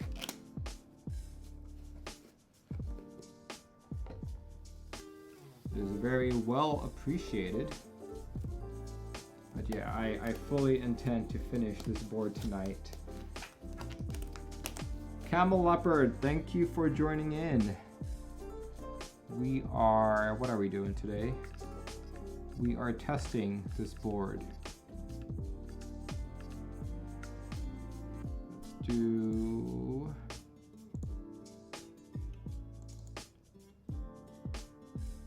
There we go.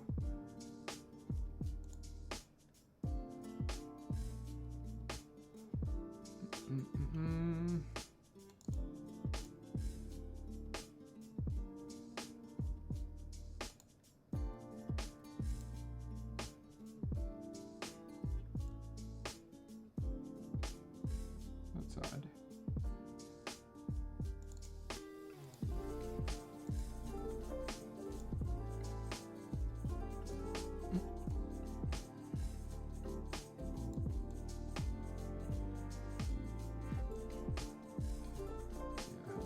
Hold on guys.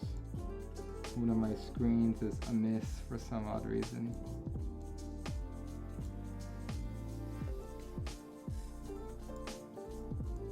Trying to fix it in OBS.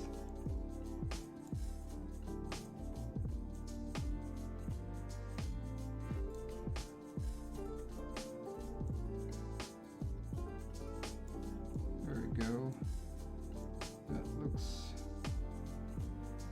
better, I guess. There we go. There we go. We are going to test this as is, and hopefully it works out. So plug it in, do test keyboard mode, plug it in, hopefully all is well. Earlier this did not work, so my expectations are somewhat... That board did not beep this time, so I'm a little bit skeptical that it'll even work. Yep, does not work. But when I pull the board out, like so, and do it on its own,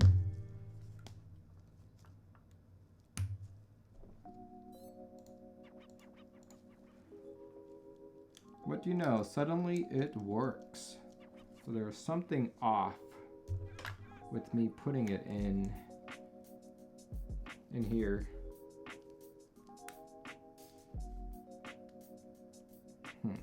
Just trying to figure out what's going on. So close, but so far. Here, since I have time, I'm just gonna cut this up a little bit more so it's straight.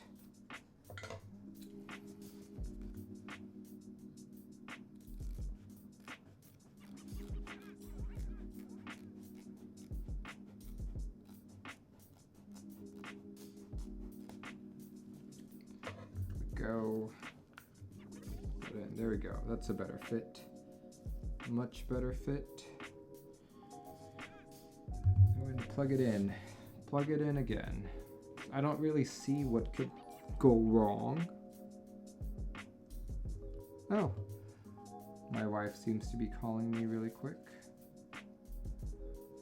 There, I'm going to mute the audio really quick so you guys don't hear what I'm saying.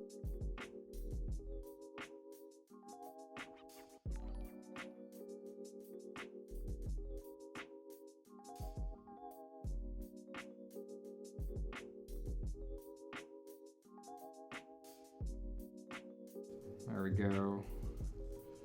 Okay. Singapore says foam. It's not really foam, it's more like drawer liner or toolbox liner. Lewis, thanks for joining in. So you can see I'm having a little trouble with this board. When I plug it in like this, it's fine, the keyboard works, but when I put it into the case, that's where all my troubles begin. Who's good at reading lips? Oh my gosh. You guys want to hear all the sweet nothings I say to my wife. Okay, see? I'm gonna plug it in right now. When I plug it in right now, this is where all my problems begin. So see. Plug it in like so. See? Nothing happens. Nothing happens. So it's something about me placing it in and it's not working. For some odd reason that I don't know. I don't know why.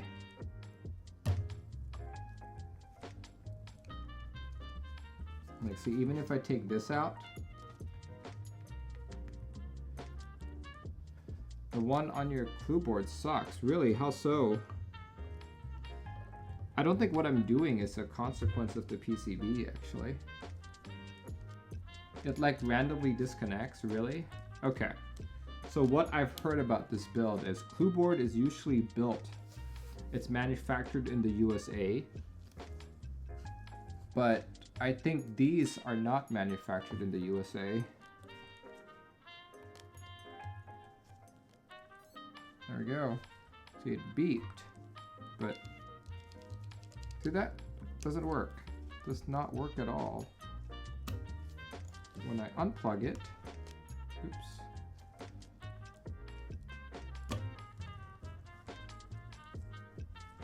If this is not a 100% Fortnite Ninja RGB MX Blue Gamer Keep, I'm gonna be mad.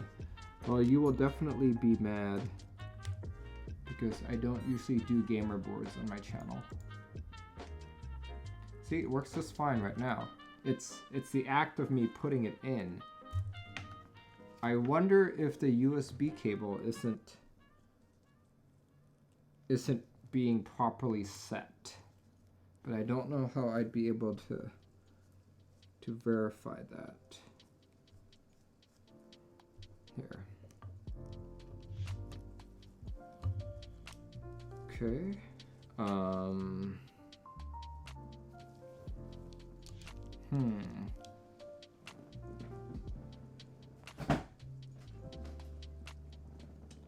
Maybe it just needs more.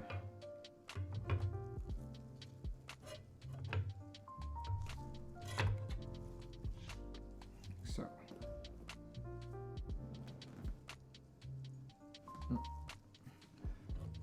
I think your USB cable, the connector, a bit short. What do you mean a bit short? You mean the length? Because this can go as long as I need it to. You know?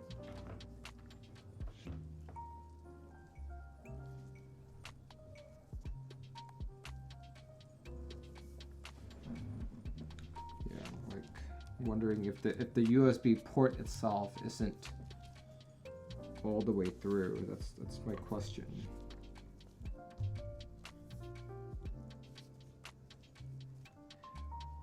Oh wait, are you saying that maybe my USB cable is too fat so it doesn't seat in correctly? Is that what you're saying? Because I can hear the board beep when I plug it in. Interesting. Okay. Let me try a different USB-C cable.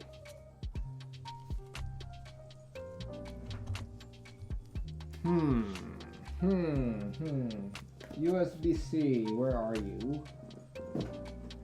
Let me find a USB-C cable that I'll try the Apple cable. How about that? I'll try the Apple cable.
Alright, two types of USB-C cable.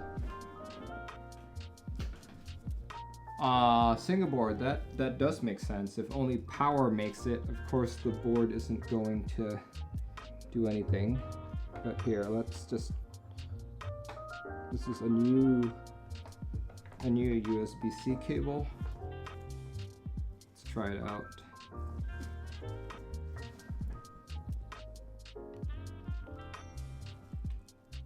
That one's not even making it in. And that's supposedly plugged all the way in. Okay, yeah, we can't use this one. This is an anchor cable. Anchor cable, no good. The KBD fans USB-C cable is also no good. Let's try, let's see. Okay. I have a, let's see if this will do.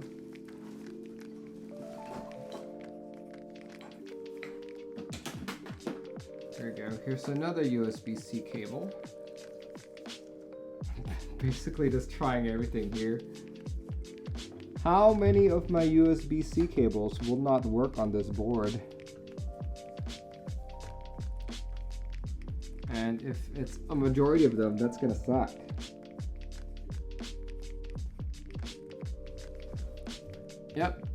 that one does not work either.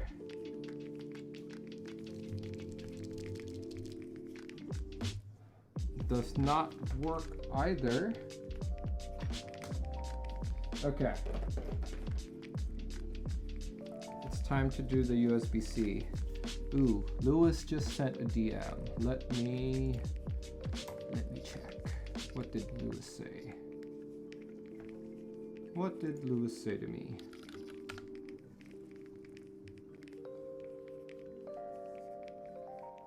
Lewis says,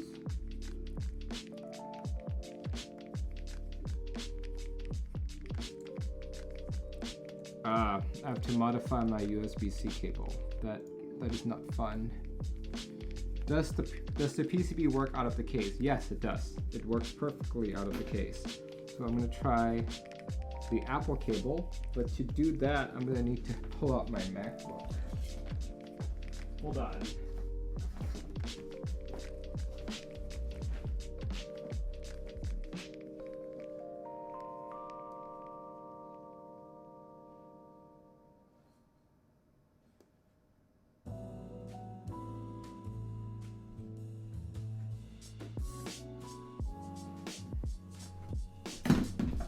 Here we go, MacBook's out. Hey Racing Giraffe, thanks for joining in. I am discovering that my USB-C cables don't work on the Volcano 660, which is depressing. And I currently have not found one that works yet.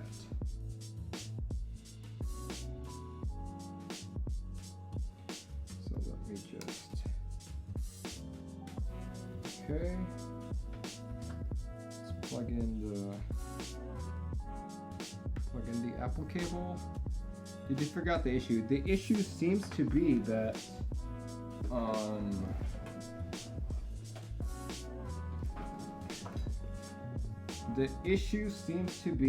the USB-C cable that I have is not long enough,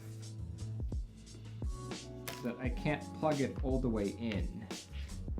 So Singapore, now that you talk about the PCB randomly disconnecting, I wonder if your cable is just on the boundary of it working, you know? And every time you move your board or something, it just slides in and out.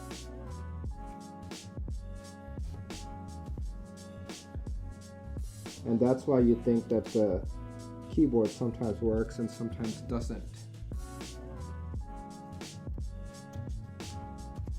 Racing Giraffe says, part 2, when was part 1? Part 1 was earlier today. I had to end it earlier because I was a guest on Huey's show.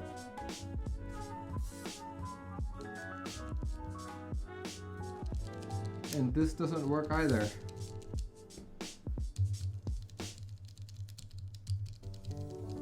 Yep, this doesn't work. Even the Apple USB-C cable doesn't work. Shoots.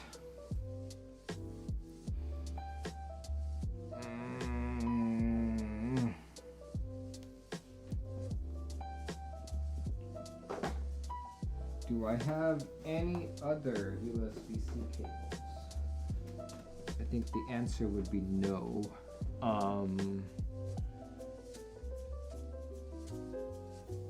Singapore, if you get the chance, I bet you that if the PCB is outside on its own, you would not experience those disconnects. I think this is not an issue with the PCB, and it shouldn't be an issue with the cable. I think it's an issue with the port itself, that it's not deep enough. Or I'm sorry, it's too deep. That the cord just doesn't go all the way in. And I've tried 3 cables at this point, including an Apple USB-C cable. So I'm kinda at a loss as to what to do here. I could modify a cable. I could modify a cable. That's probably what I'm gonna have to do. But modifying a cable for this to work is just shoots. Singapore said it's possible. I noticed that when I move the board, it disconnects. Yeah, that sounds very likely. Yeah, and the solution that Lewis sent me was to modify the cable. So that sucks. Okay, this is probably the only cable that I wouldn't mind modifying. So we'll modify this cable. Let's modify this cable. My X-Acto knife.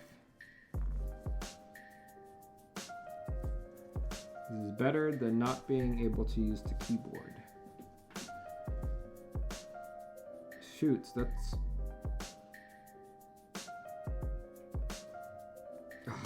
that's kind of depressing, to be honest. Because that means I would have to modify every single cable that I have in order for this keyboard to work. The other option is to Dremel the hole. I don't think I really want to Dremel the board, but if I Dremel the board, then all my cables will work. This seems to be a slight design flaw. I think so as well. So just to test that theory, I am going to cut the cable a little bit. Oh, Lewis sent me another message.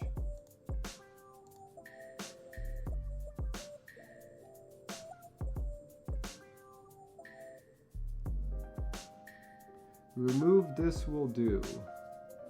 What is he talking about? Oh, okay.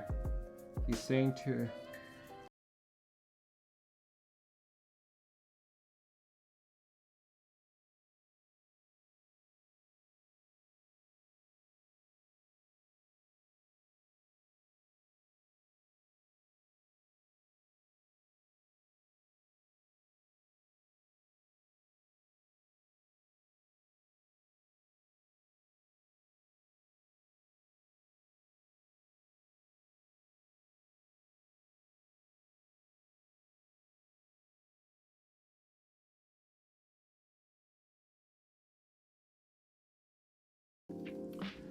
Singapore, since you have a Volcano as well, do you notice that you have to plug the USB-C in cable like very hard in order for it to take?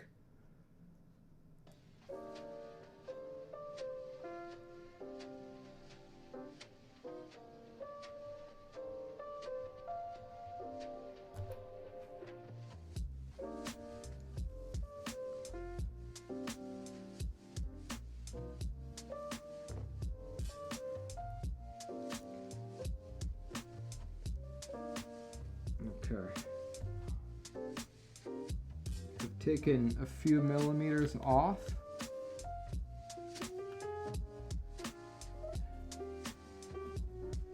Maybe a cable with just heat shrink on the USB-C side. That would probably work.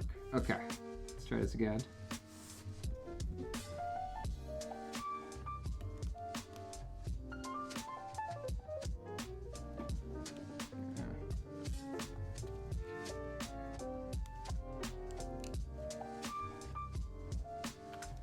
You said USB usually not recognize it. I think it's because your USB-C isn't deep enough.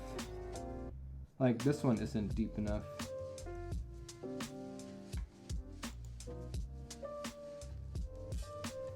Yeah, cable isn't deep enough.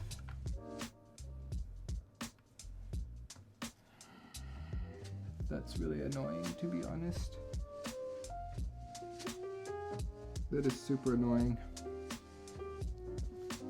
I just built a board that I can't use. And not because the PCB is broken, but because I can't plug it in. Yours still types as fine. Well, yeah, like once you're able to connect it, that's fine. shouldn't be a problem. It's the fact that you have to plug it in just right. That's the problem.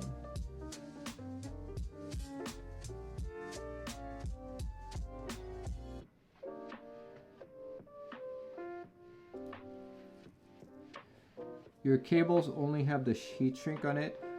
Singapore, would you mind sending me a photo of your cable via Discord?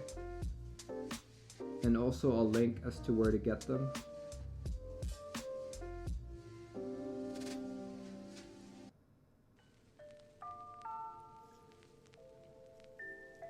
You could send me your spare USB-C cable. That would be very, very awesome if you could.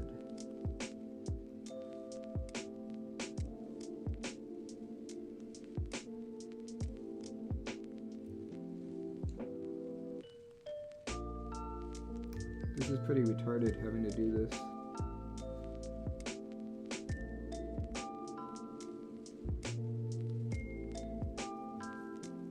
You know my address.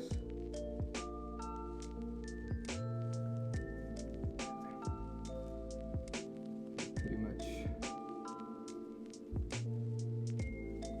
You'll get posted on Monday. Thank you so much.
Monday is holiday. Oh, you're right.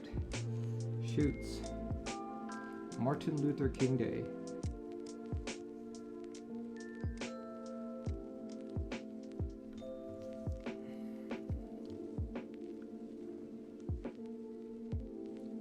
I hope you guys who work have that day off.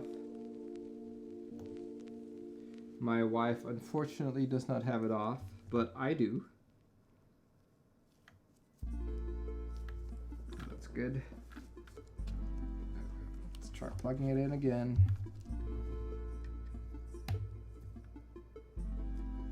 It's like I know this cable doesn't even make power connect because the board would beep if it did.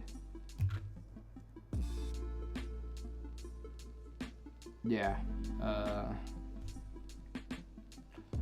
Trying to think what else I can do. I don't think I could do anything.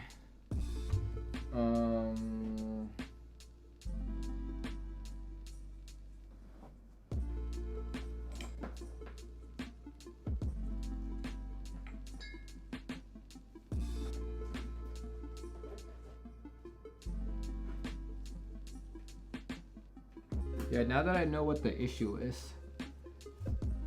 Ooh, you tossed me some pictures on Discord.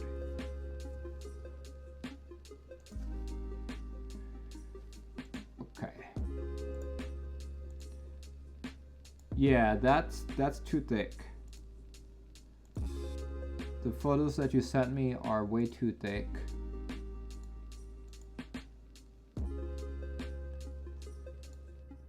Yeah, it's too thick. Like it won't go into that hole properly. You're probably gonna need to like trim it down as well for it to make a good connection.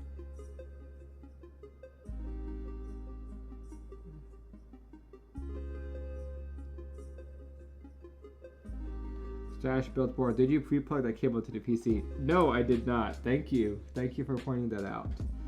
Let me actually plug it in. Holy crap. Here goes. Plugging it in right now. Okay. plug it in.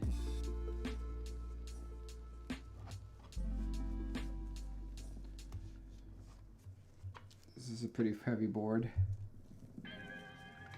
Okay, I've trimmed a lot off of it now. There we go. It beeped at me. Let's see, can I type on it? Nope, I still, oh wait, I can type on it now. Yay! Oh my gosh, there we go, it's working. It is working. Okay, that's it. That's the issue. You totally gotta trim it. That sucks. That sucks big time. But at least I can continue my build. Oh, that's annoying. I don't want to do this for all my cables.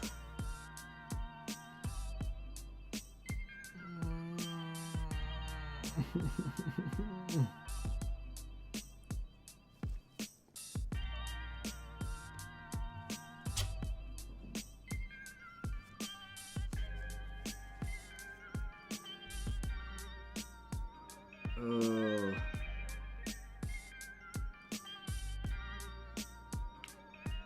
Like, I'm gonna need to ream that hole just to, if I want my cables to work, but that might not turn out so pretty. Shoots, man.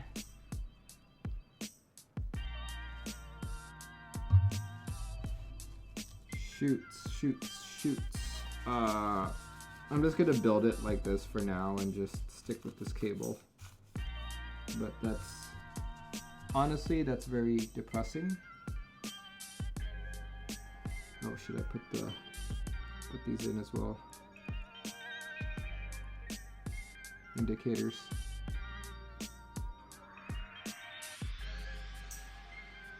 It's not a USB-C extender that's the problem. The fact is, there's not enough clearance. Like this cable here needs to be about like a millimeter longer. This gold part needs to be a millimeter longer. That's the problem.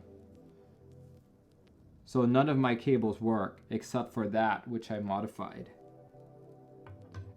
I even used an Apple cable.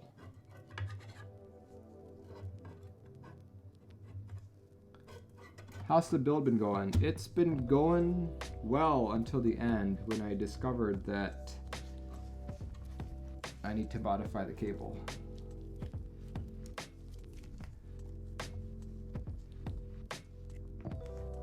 It's not the cable that needs to be long, it's the connector itself.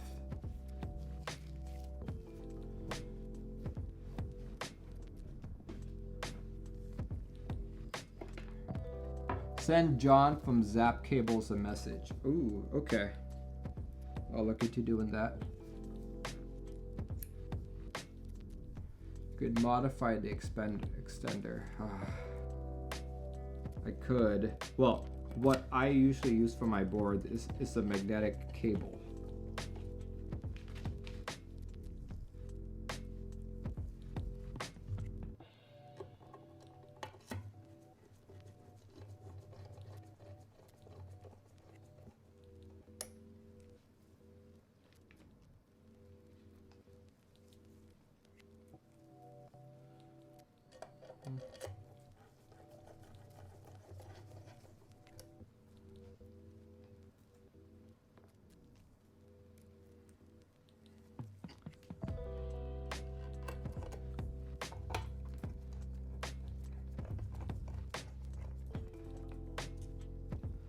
So I ended up putting foam in this, or not foam, but desktop liner.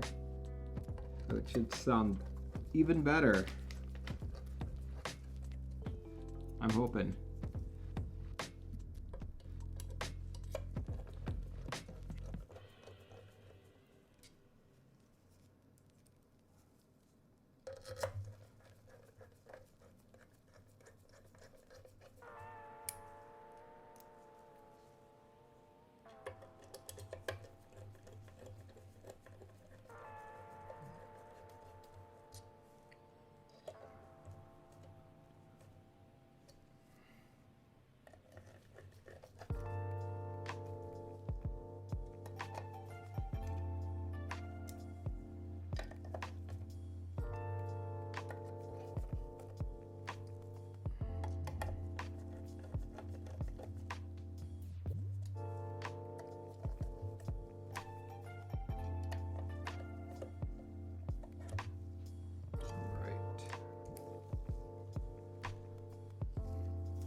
really heavy.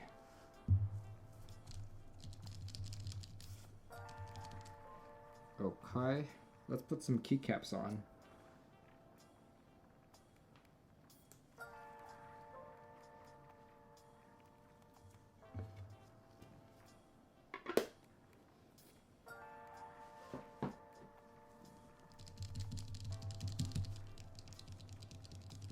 Okay, now that I've scooted in, I'm gonna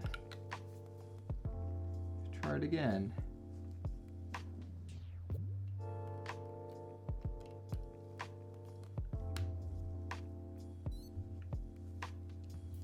There we go, it works. It works.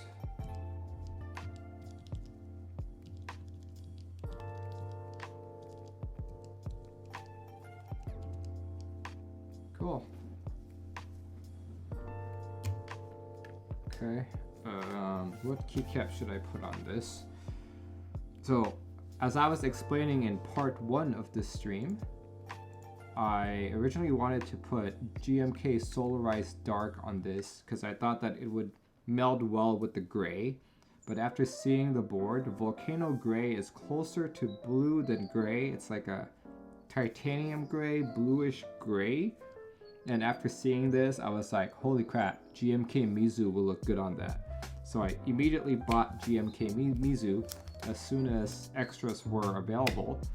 And I was really hoping it would arrive today, but it doesn't seem like it did, actually. I did get notification that something landed at my mailbox. So let me just check really quick. Look at that.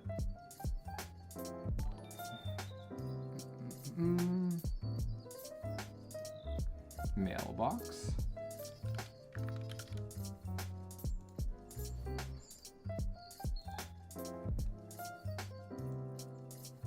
Okay, looks like it was a USPS.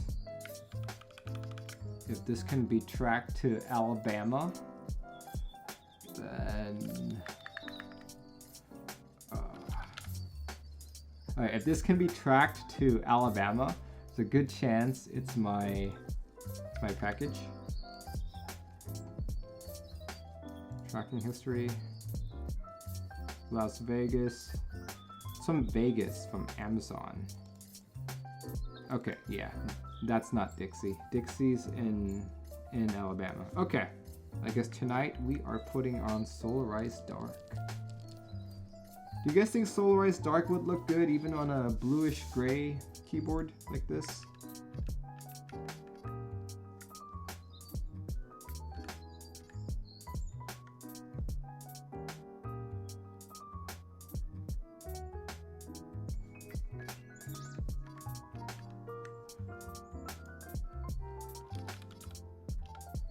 Singapore says, yeah. All right. Yeah, it is.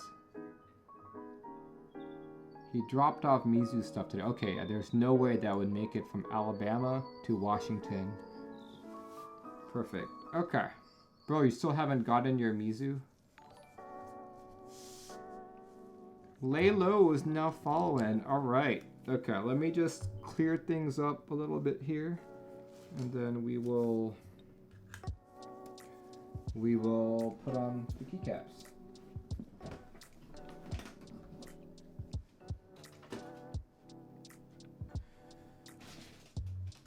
Clear up a few things.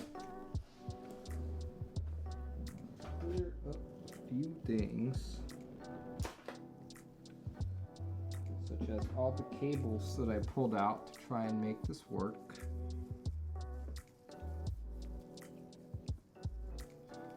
Yeah, when I review this keyboard, I'm definitely going to note that as a gotcha.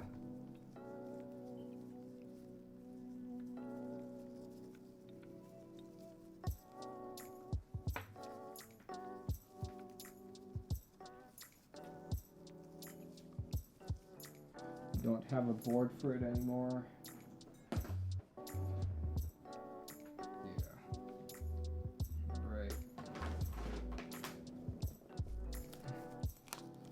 Mizu feels like it was made for E white. Okay. Here goes. Let us grab my unopened Solarized Dark. You guys can see me open it for the first time ever. If I can find it.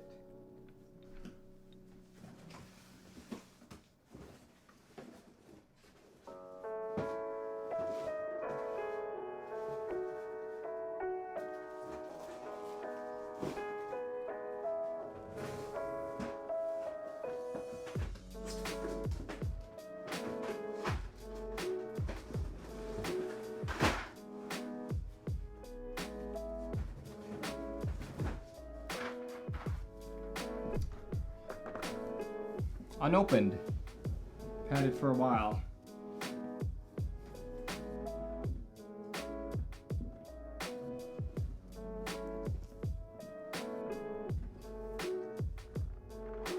Solarized Dark. Unopened. I'll finally be opening it on stream. Alright, there goes. Opening the key set.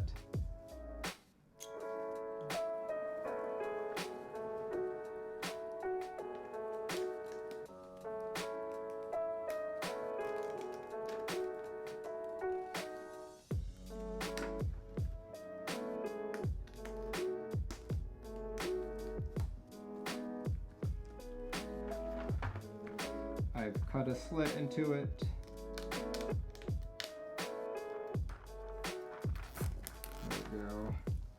Off comes the plastic.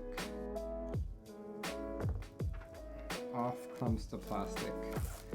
If No Roads Left is still on stream, he's saying that it's like adult proof for the plastic. Well, thankfully this time it's not so adult proof. Actually able to remove it very easily. Here we go. Comes with that. Actually, now that I'm looking at it, this does look like it's gonna work really well. Okay. I probably don't need these gloves anymore, so I can take them off. Put them off to the side just in case. Here goes. Opening up.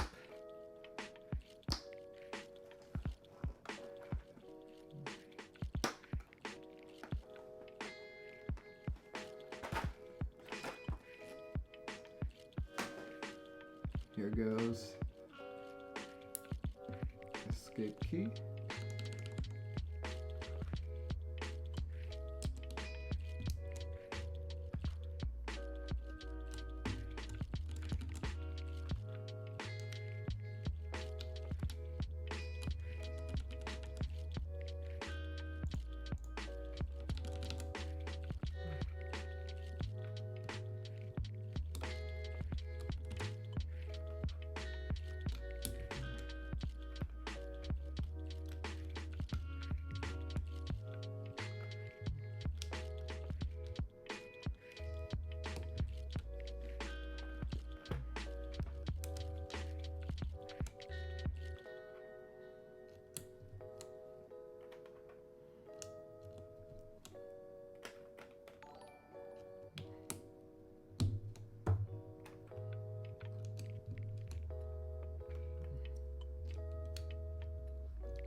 Oh, that already sounds so good. Holy crap.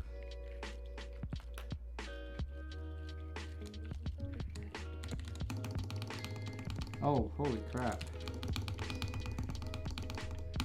I love that sound. Oh, man.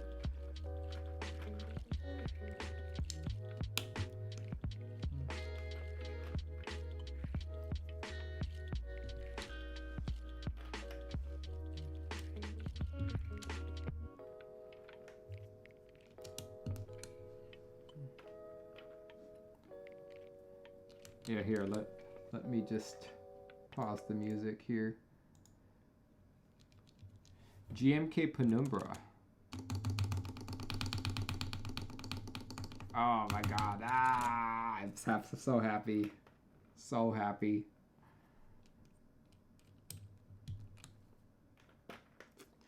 I'm so happy about this board, about everything except for that stupid USB-C port.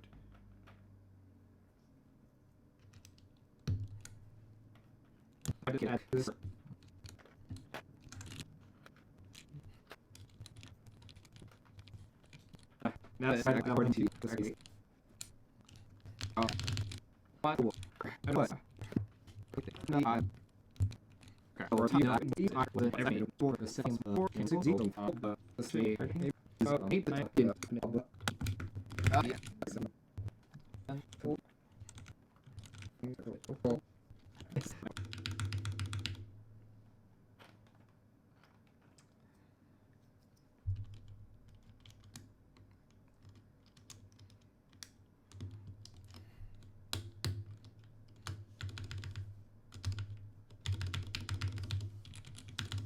Okay. And let's see, for arrows. What do you guys think? Should I take the alpha arrows or should I take these arrows? What do you guys think will look better?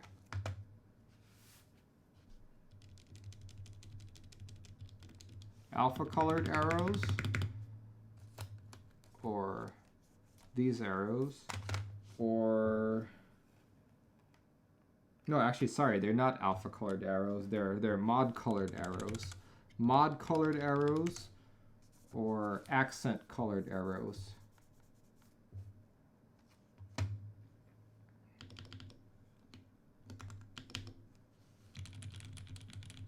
Blue arrows can't do double accents touching.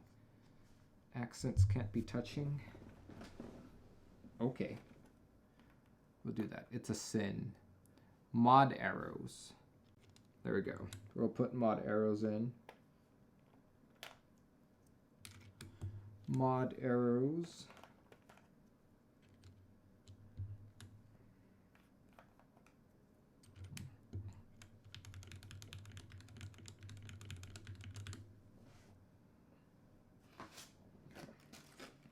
Let's start with that. I just want to type on this board. But accent down arrow, what the hell? Oh my god, isn't that so beautiful? Holy crap, guys.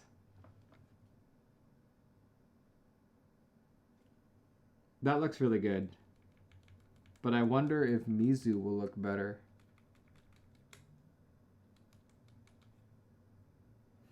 Okay. I'm going to do a quick type and test for you all. It sounds very excellent. I know, right? It sounds so good. I'm so happy about this board. Oh my gosh. So this is my first gasket mount board. Just making sure every key is pressed all the way in.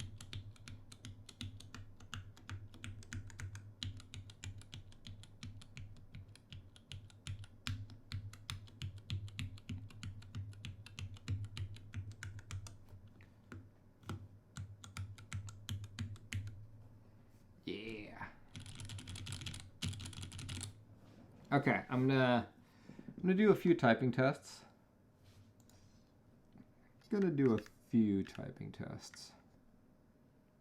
Let's see. Typings.gg. And we're gonna go with Solarized Dark if they have it. Do they have it? Solarized Dark, they absolutely have it. Oh my gosh. Okay, we're good. We are good, guys. There we go. Okay, I'm gonna plug it in. There we go. It beeped just fine.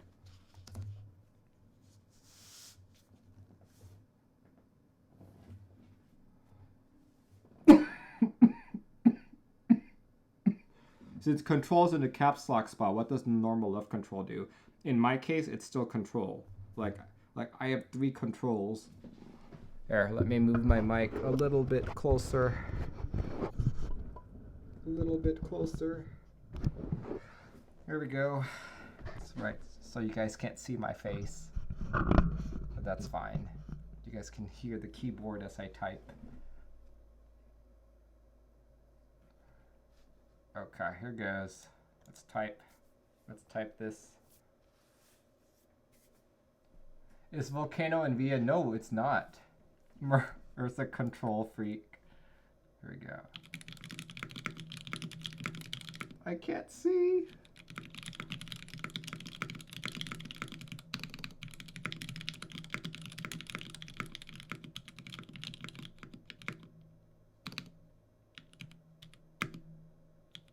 Hold on. What the hell?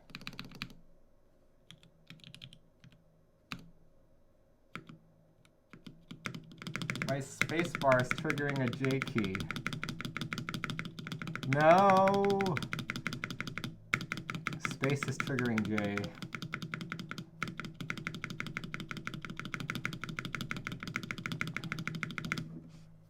"38 words per minute." Okay, that's a problem. That spacebar is perfect, yeah. See, look.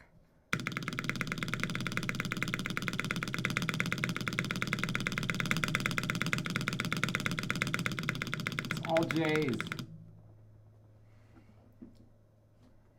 Yeah, I can't type on it. Why? Why?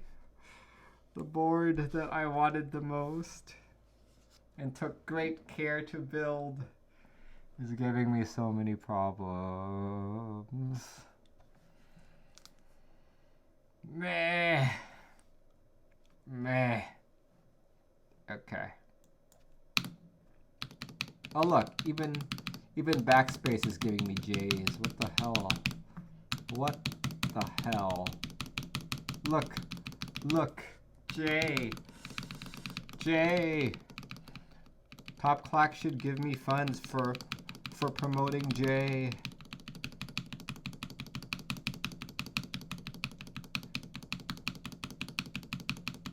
Look at that. I'm literally just pressing backspace and J's are coming out. Why would that be? Why would J come out? Well, time to throw out the whole thing. Yeah. I might as well throw it out, you know. This already has shelf liner. That's the thing. Actually, did I really put shelf liner in it? I vaguely remember taking it out. Yes, I took it out.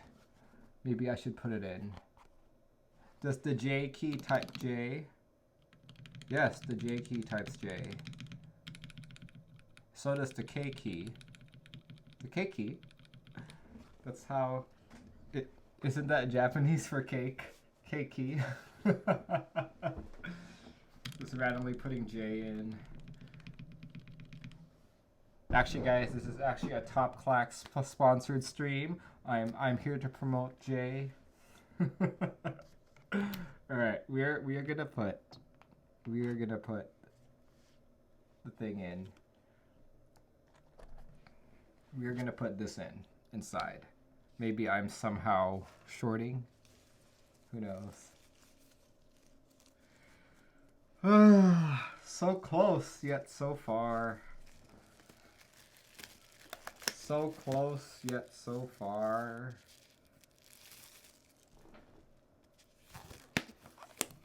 Put the gloves on. I need to do a cavity check of the keyboard, you know.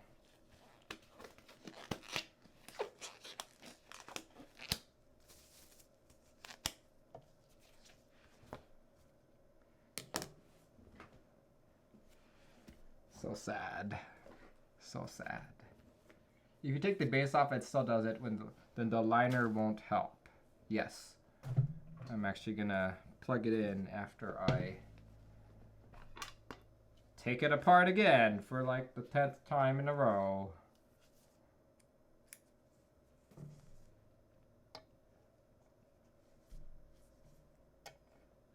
That bit is too thick.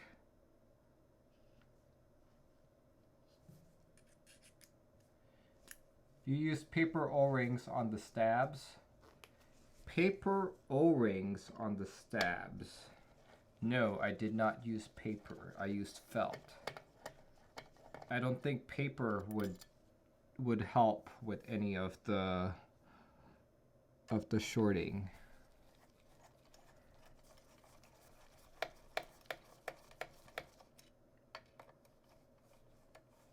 Yeah, guys, I'm gonna say that despite all of the issues I'm encountering, this is my best sounding board to date, which makes me incredibly happy.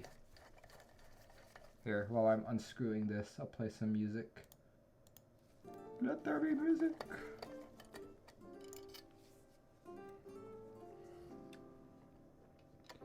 Ah, so many sighs.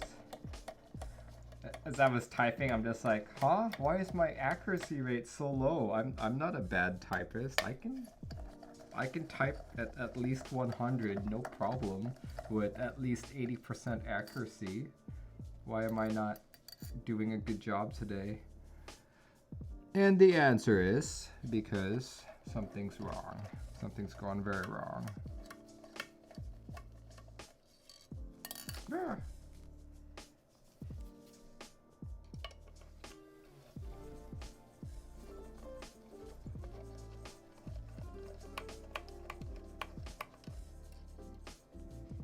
You know, the consolation though is if there is indeed something wrong with the PCB, I can always grab another one from Clueboard.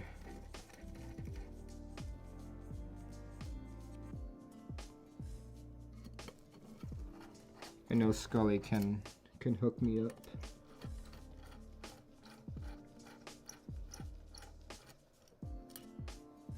Okay. Magnetic. The magneticism is not strong enough to overcome the friction.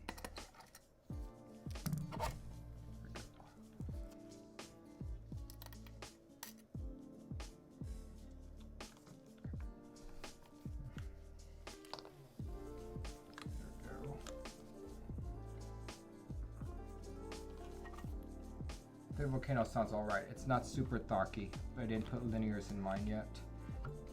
If you want maximum thock, it's the linears. The linears are what does it. Alright guys, moment of truth. The best way for this board to work is if the PCB is out of the case. This would sound wild with Holy Pandas in it. Okay guys, here is the, let's see. We're gonna plug it in, and I'm gonna press space a bunch of times. Okay. Ah. There we go. So yeah, you guys can see that I have it elevated. Oh no, the J key is being triggered. Ah. Oh crap, look at that.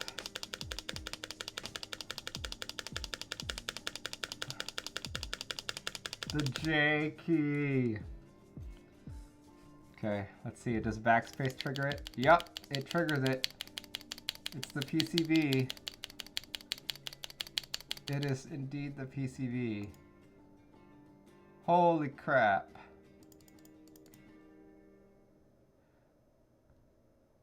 Brother Undercover, yes, I absolutely have washers for the stabs.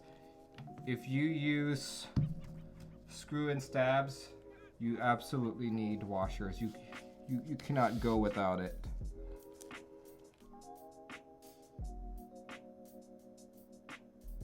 Man, stabs too tight.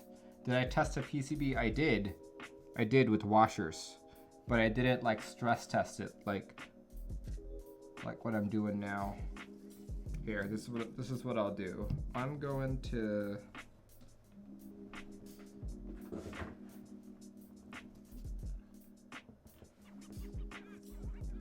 I cannot stress test it with the tweezers like that, like what I was doing earlier. I was literally doing that, you know? So let's see, what can I do now? Could it be? Okay, I'm gonna test out that theory that maybe the screws are a little too tight. I'm just gonna test it out, because at this point, I don't know what else to do.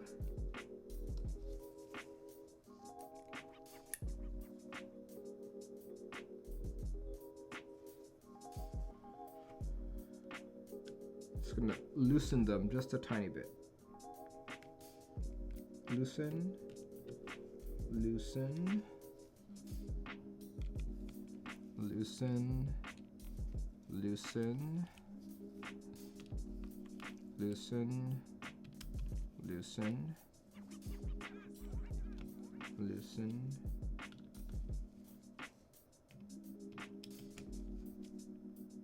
Okay.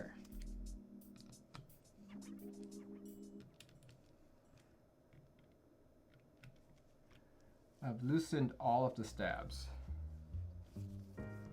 Oh wait, I see one. There we go. Okay. I've loosened them all.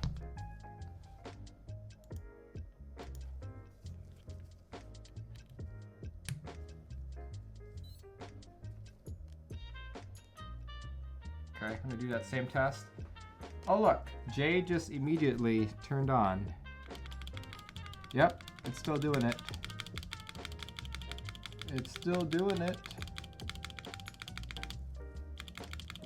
Still triggering that J.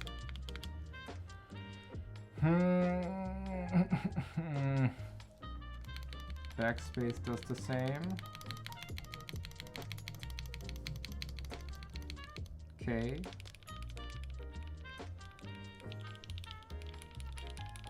Huh, that does seem to... It's that spacebar though, spacebar. Spacebar is the culprit. Here.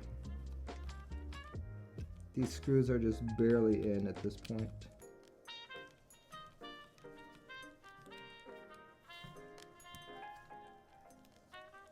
Try it again. Try it again.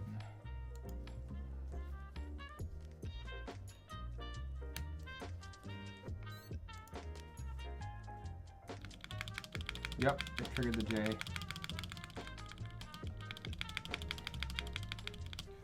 Okay, I'm willing to bet that the J is in the same column as space. So I'm just gonna take a look at it real quick. Clueboard.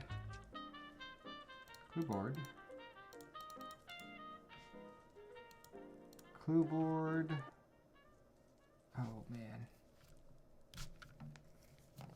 Plug it. Clueboard 66 rev 4. Let's look at rev4.h. Here, let me show you guys what I'm looking at over here.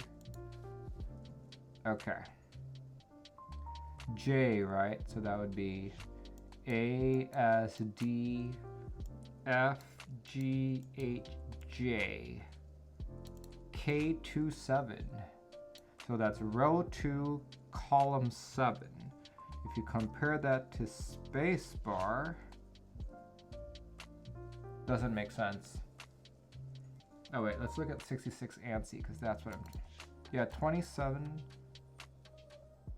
ASD FG HJ K27 and K46 does not make sense at all. Why they would be triggered. But if anything, I would have guessed it was the H key that would do it.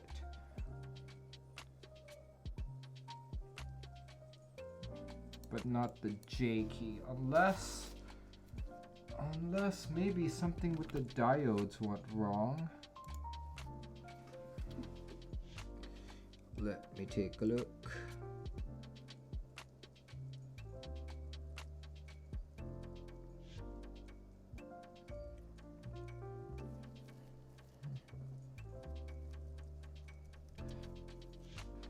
I'm thinking physical bridge on PCB.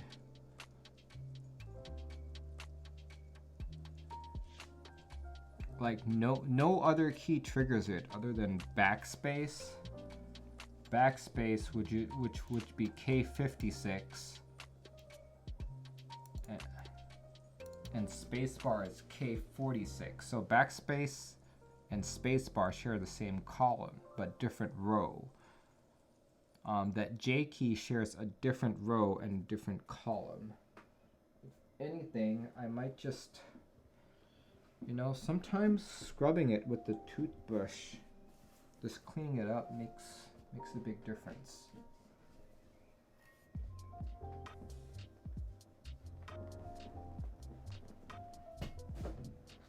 I'm gonna try doing that. Let me look for a toothbrush of sorts. Diode might be a good shout. Yeah, I'm thinking it might be a diode as well.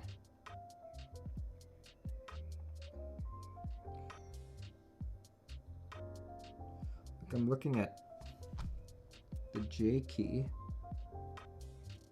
The diodes don't look bad. But here, you know, I'm just gonna clean it off with a toothbrush or with some Q-tips and stuff and rubbing alcohol.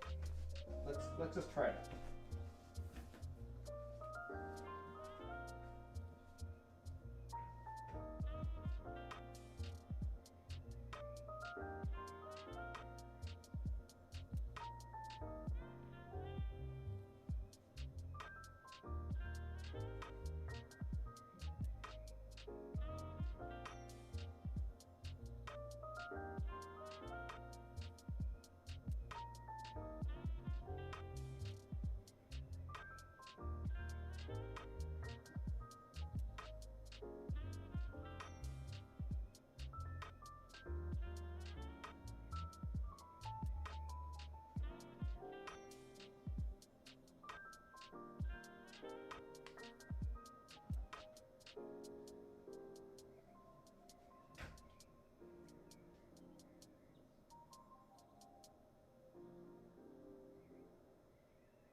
We are out of manual toothbrushes.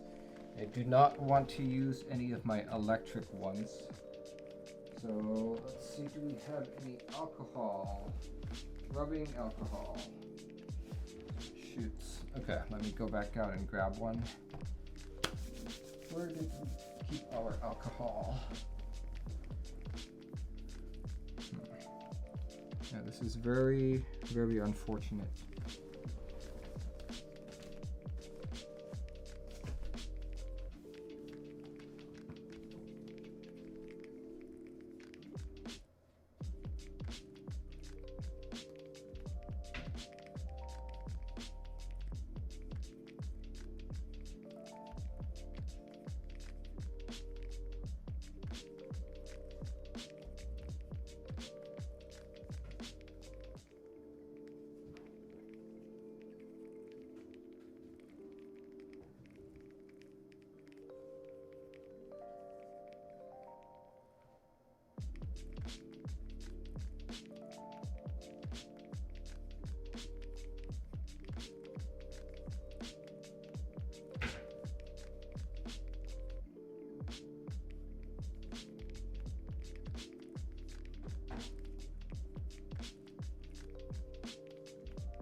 Well, that sucks.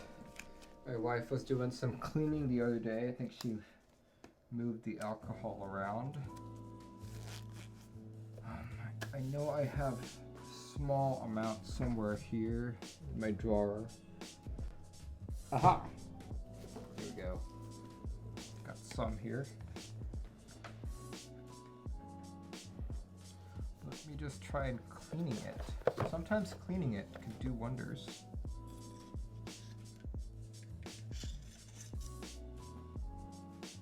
Just clean around the J key.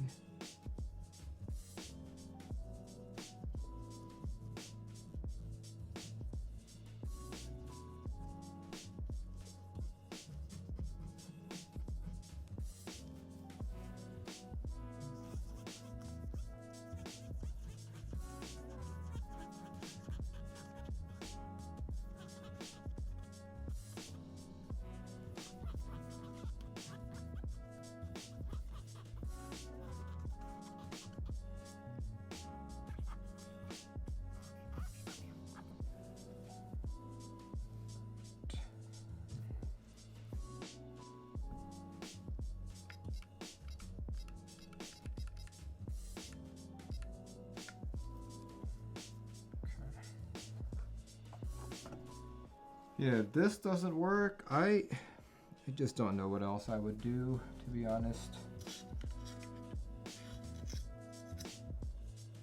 I could check the diodes, but just looking at the code, I'm not sure if that would help at all.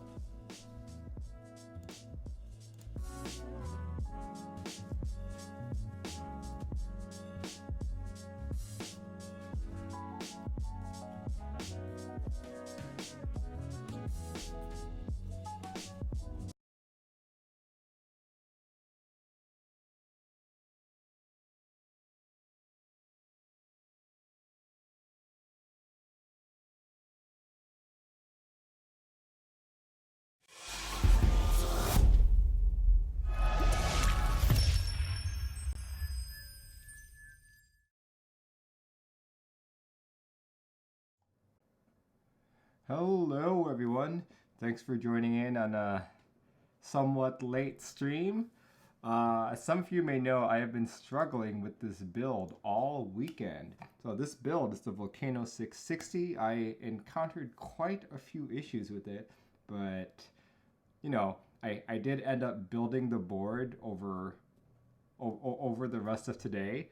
I just did it off screen because I just wanted to focus in on finish building it. So before I talk about some of the problems that I encountered, I figure I'll just show you what became of the board. I'm actually typing on it right now. There we go. There it is. My new pride and joy. The Volcano 660. Look at that. Let me just hold it up properly. So that is actually the Volcano gray case. It looks very blue. So I originally wanted to put GMK Mizu on it, but mine hasn't shipped yet. So I ended up putting GMK Solarized Dark, which I think actually ended up looking better. Let me just take it off. Take off the thing. Look at that. This is probably my most beloved board right now, despite all of the issues that I encountered. Nice and shiny. Brass plate, aluminum case. You know, it's really, really nice. It's pretty heavy too. I feel like it's heavier than my TX60. Yeah. I did a quick typing test yesterday, just showing how it sounded, and so far it's been my best sounding board. Let's see who's online tonight. 5 viewers tonight. Well, yeah, it is 10:14 p.m. Pacific Standard Time. Let's see who's on. Pork Chop Express, a brother undercover. Yeah, you guys are. Thanks for joining in. Okay, so let's just review really quick some of the stuff that I encountered. Number one, the stabilizer holes were so Swiss cheese that I couldn't properly put the stabilizers in without compressing it and screwing it in, and it took some time doing that. Not that much time. The biggest issue that got me was the USB-C cable. I tested the board outside of the case and it worked perfectly, but as soon as I put it into the PCB, as soon as I put it into the case, it just wouldn't work anymore, and I was like, oh, am I shorting? But I just kept putting on layer after layer of pads, just seeing if I could mitigate it. But turns out this is the problem. Turns out this is the problem. Do you see this hole right here? It is not deep enough, apparently. It is not deep enough that if you put a regular USB-C cable, such as, do I have one? Yep, here we go. This is an anchor cable. If you put in a regular USB cable, such as an anchor cable, or even one that Apple sells, this silver part right here, doesn't go all the way in. So what I ended up doing was taking the KBD fans cable and shaving a part of the housing. I'm not sure if you guys can see that, but there's a little black ring around it that I just cut away just to expose more of the actual port. And once I did that, I plugged it in and it worked just fine. Worked just fine. Let's plug it in right now. There we go. And I'm gonna say hello on stream. See? It works. So the third issue that I encountered, which in my opinion was the most annoying of all, was that I noticed that no matter what key I was pressing, well actually, let's go backtrack a bit. I noticed that if I pressed my space bar or my backspace key, like so, the J would suddenly get triggered, and I'm like, oh crap, there's a short. So I spent like a good hour trying to find the short, trying to reflow joints and all that, all to no avail. Turns out my J key was actually a chattering key. This guy right here, this guy chatters like hell for some odd reason. So I was like, okay, no problem. I'm just gonna replace it, right? Yeah, unfortunately I found that out probably, I don't know, it was already like, this was part 2. I found it out during part 2, close to 8 p.m. PST, so I was already hella tired. And I'm like, okay, I'm gonna do this tomorrow being today. So today I was like, okay, how hard can it be to desolder one switch? I have desoldered plenty of boards using, let's see, do I have one here? Using old school suction tools like this. You know, I've done this plenty of times. I've done it for customers, I've done it for all my old boards. And I also have a desoldering tool, which I am a lot more proficient with. So it's like, oh yeah, I can just do this, right? Okay, for some odd reason with this board, or maybe it's the time of day, maybe I was tired, maybe something's wrong with my desoldering gun. No clue at all. I tried to desolder this key. I could not desolder it at all. And I even had to use flux. Still could not do it, and I'm like, what the hell? This is not a problem for me. I can totally do this, right? So in my attempts to desolder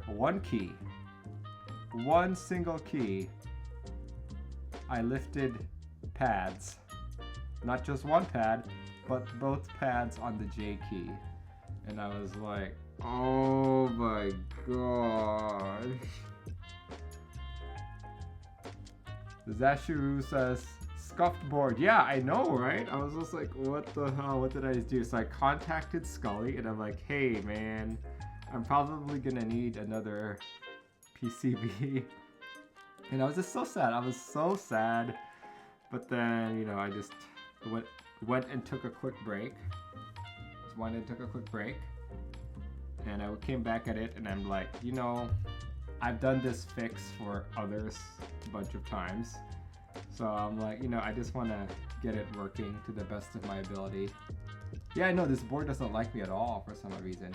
So guys, I would like to present to you a scuffed board. Don't laugh at me, but this is what I eventually had to do.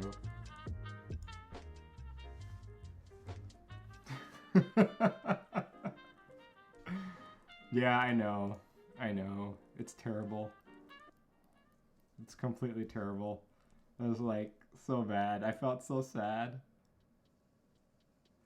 But yeah, eventually, that's what that board looks like underneath. But it works, you know, it works.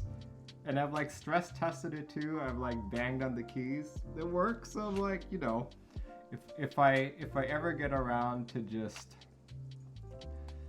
you know, buying another PCB, you know, that's when I'll redo the whole thing. But for the time being, it's like this. Well, Olivia, when you told me I needed to wire mod yesterday, my board still had solder pads on it. But yeah, I was just like, oh my god, that like pissed me off so much when I lifted both pads. My wife came up to me and was like, "Are you okay?" I'm like, "No, I just wrecked a $400 board." So sad. But yeah, I've been typing on this ever since that fix. So far so good. I even flashed the board a couple times. So the last thing I need to do to finish this build, quote unquote, is to add these feet. I was like, okay, no problem. I can put the feet on, right? But there's really no place I can put the feet. So I'm not sure. Maybe I'll just put them in the corners like this. I'm kind of curious to see where other people have like put it on. Olivia says she was prophetic. Oh man, yeah. Oh yeah. One thing, okay, so after I finished all of that, you know, after I finished all of that entire ordeal, I'm like, you know, since I have the board put away already, I should solder in LEDs. So I actually found white LEDs, which I prefer to my blue LEDs. And now I've got this. Not sure if you guys can see that on the... There we go, see that? That's my caps lock. It turns off. Turn on, there we go. Now you guys can see it.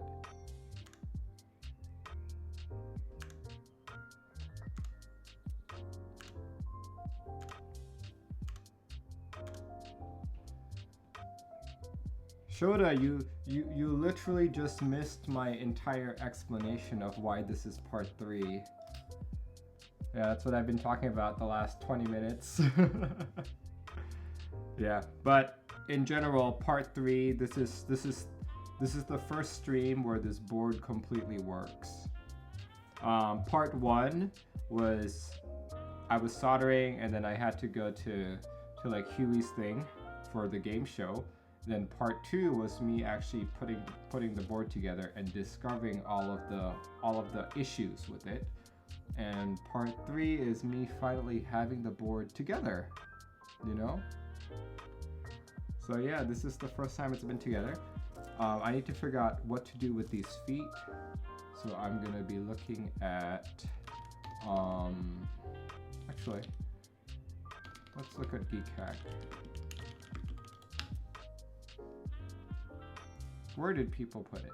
Olivia says via porting time. Actually, yeah, I was actually thinking of doing that. I just looked at the code really quick just to see, just so I could put all of this into my own user key maps. So I just filed a PR just to clean up the code a little bit. After that's done, I'll probably do my own user key maps. And then this might be the board that I figure out how to do via on. But for the time being, let me scroll through Geek Hack looking where people have put their feet. I'm curious where people put them on.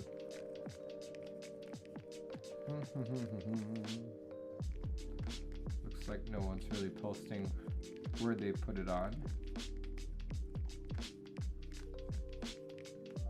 Let's see. Nope, nope, nope. No indication of where people put their feet on. That's fine. That's fine. I don't mind.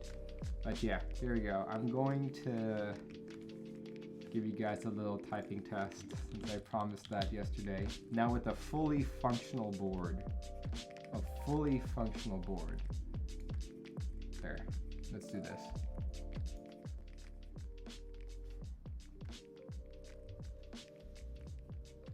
There.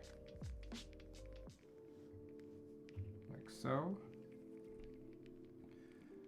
Okay. Oh yeah, and 159 always tells me to be careful. He says that it's bad for my wrist for it to be touching the table while I'm typing. So, you know, I'll follow his advice. He's always giving good advice. There we go. And then we're actually gonna finish the typing test that I started yesterday. If you guys remember what happened yesterday, I had an accuracy of like 10% because every time I press space, I would just trigger the J key. So that was really bad. See, Shota says, sell your soul to Olivia. So 2 babies. Merlin, you're going to destroy your wrists. Okay, so since I'm using GMK Solarized Dark, I'm also going to use Solarized Dark for my typings.gg. Here we go. Yep, I paused the sound. Let's go do this.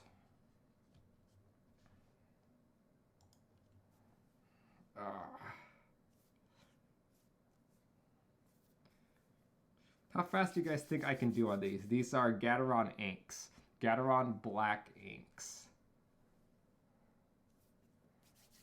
I'm guessing I'm gonna be in the definitely over 100.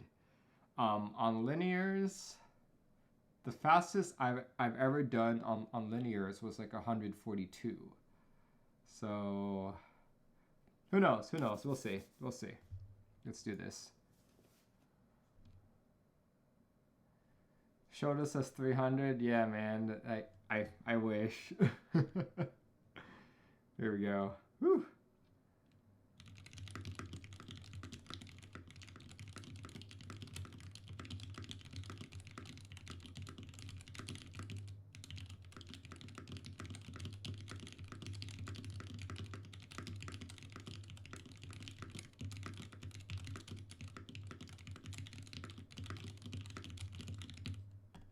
$147. Woo! Woo! Olivia said 90. Oh my gosh. I don't type under 100. Looks like Jeremy 57 is the closest. Yeah, I misspelled one word. System. Sounds very nice. Here, let me adjust my mic again and just point it directly at the board.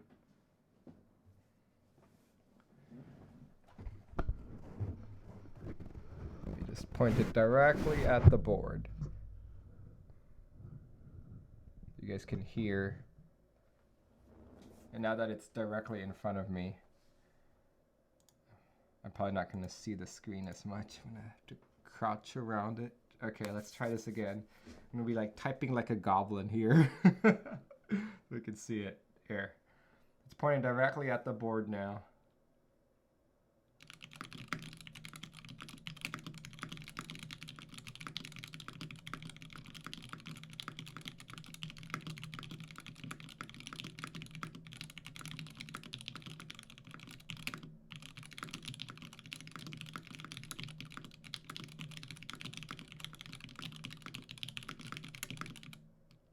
$148. Okay. Okay. Whew. Wow. I feel like this is one of the faster boards that I've typed on. Faster boards. Yeah, on On my other clue board, I know I'm not this fast. And it's just with regular inks, or non-lubed inks. Yeah. So yeah, if I guess part of less accurate, yeah.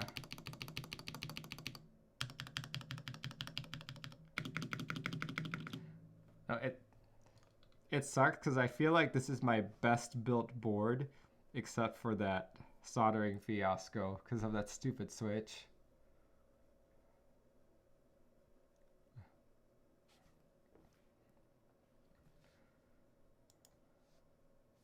But I think I will definitely be using this board a lot.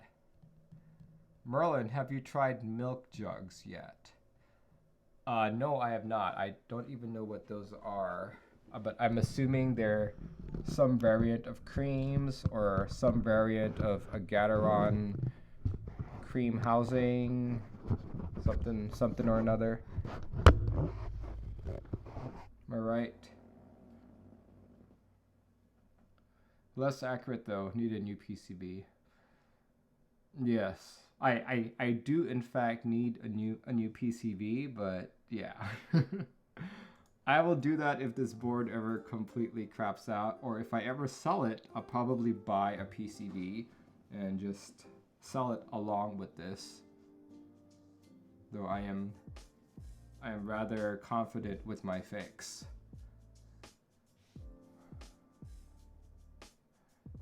The UHMWP stems. Yeah, totally. In fact, I have one right here. This, in my opinion, is the smoothest UHMWPE Frankenswitch that I think anyone can make without lube. What this is it's the UHMWPE stem along with a Gateron ink housing. Can you make it play the music? Yeah. This plays the music when you plug it in. Currently, my clicky button doesn't turn on because for my user key maps, I only turn on audio clicky on my two other clue boards. I need to adjust the switch statement to consider this guy right here. So yeah, if you listen closely while we plug it in, here I'll pause the music again. If you listen closely while I plug it in, let me take out that typing test. And as I plug it in, you should hear it beep.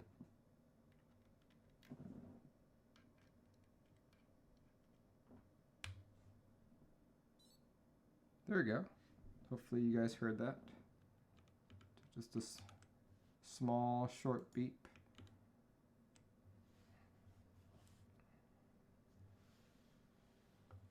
Yeah. Here, like if you want to hear what it actually sounds like.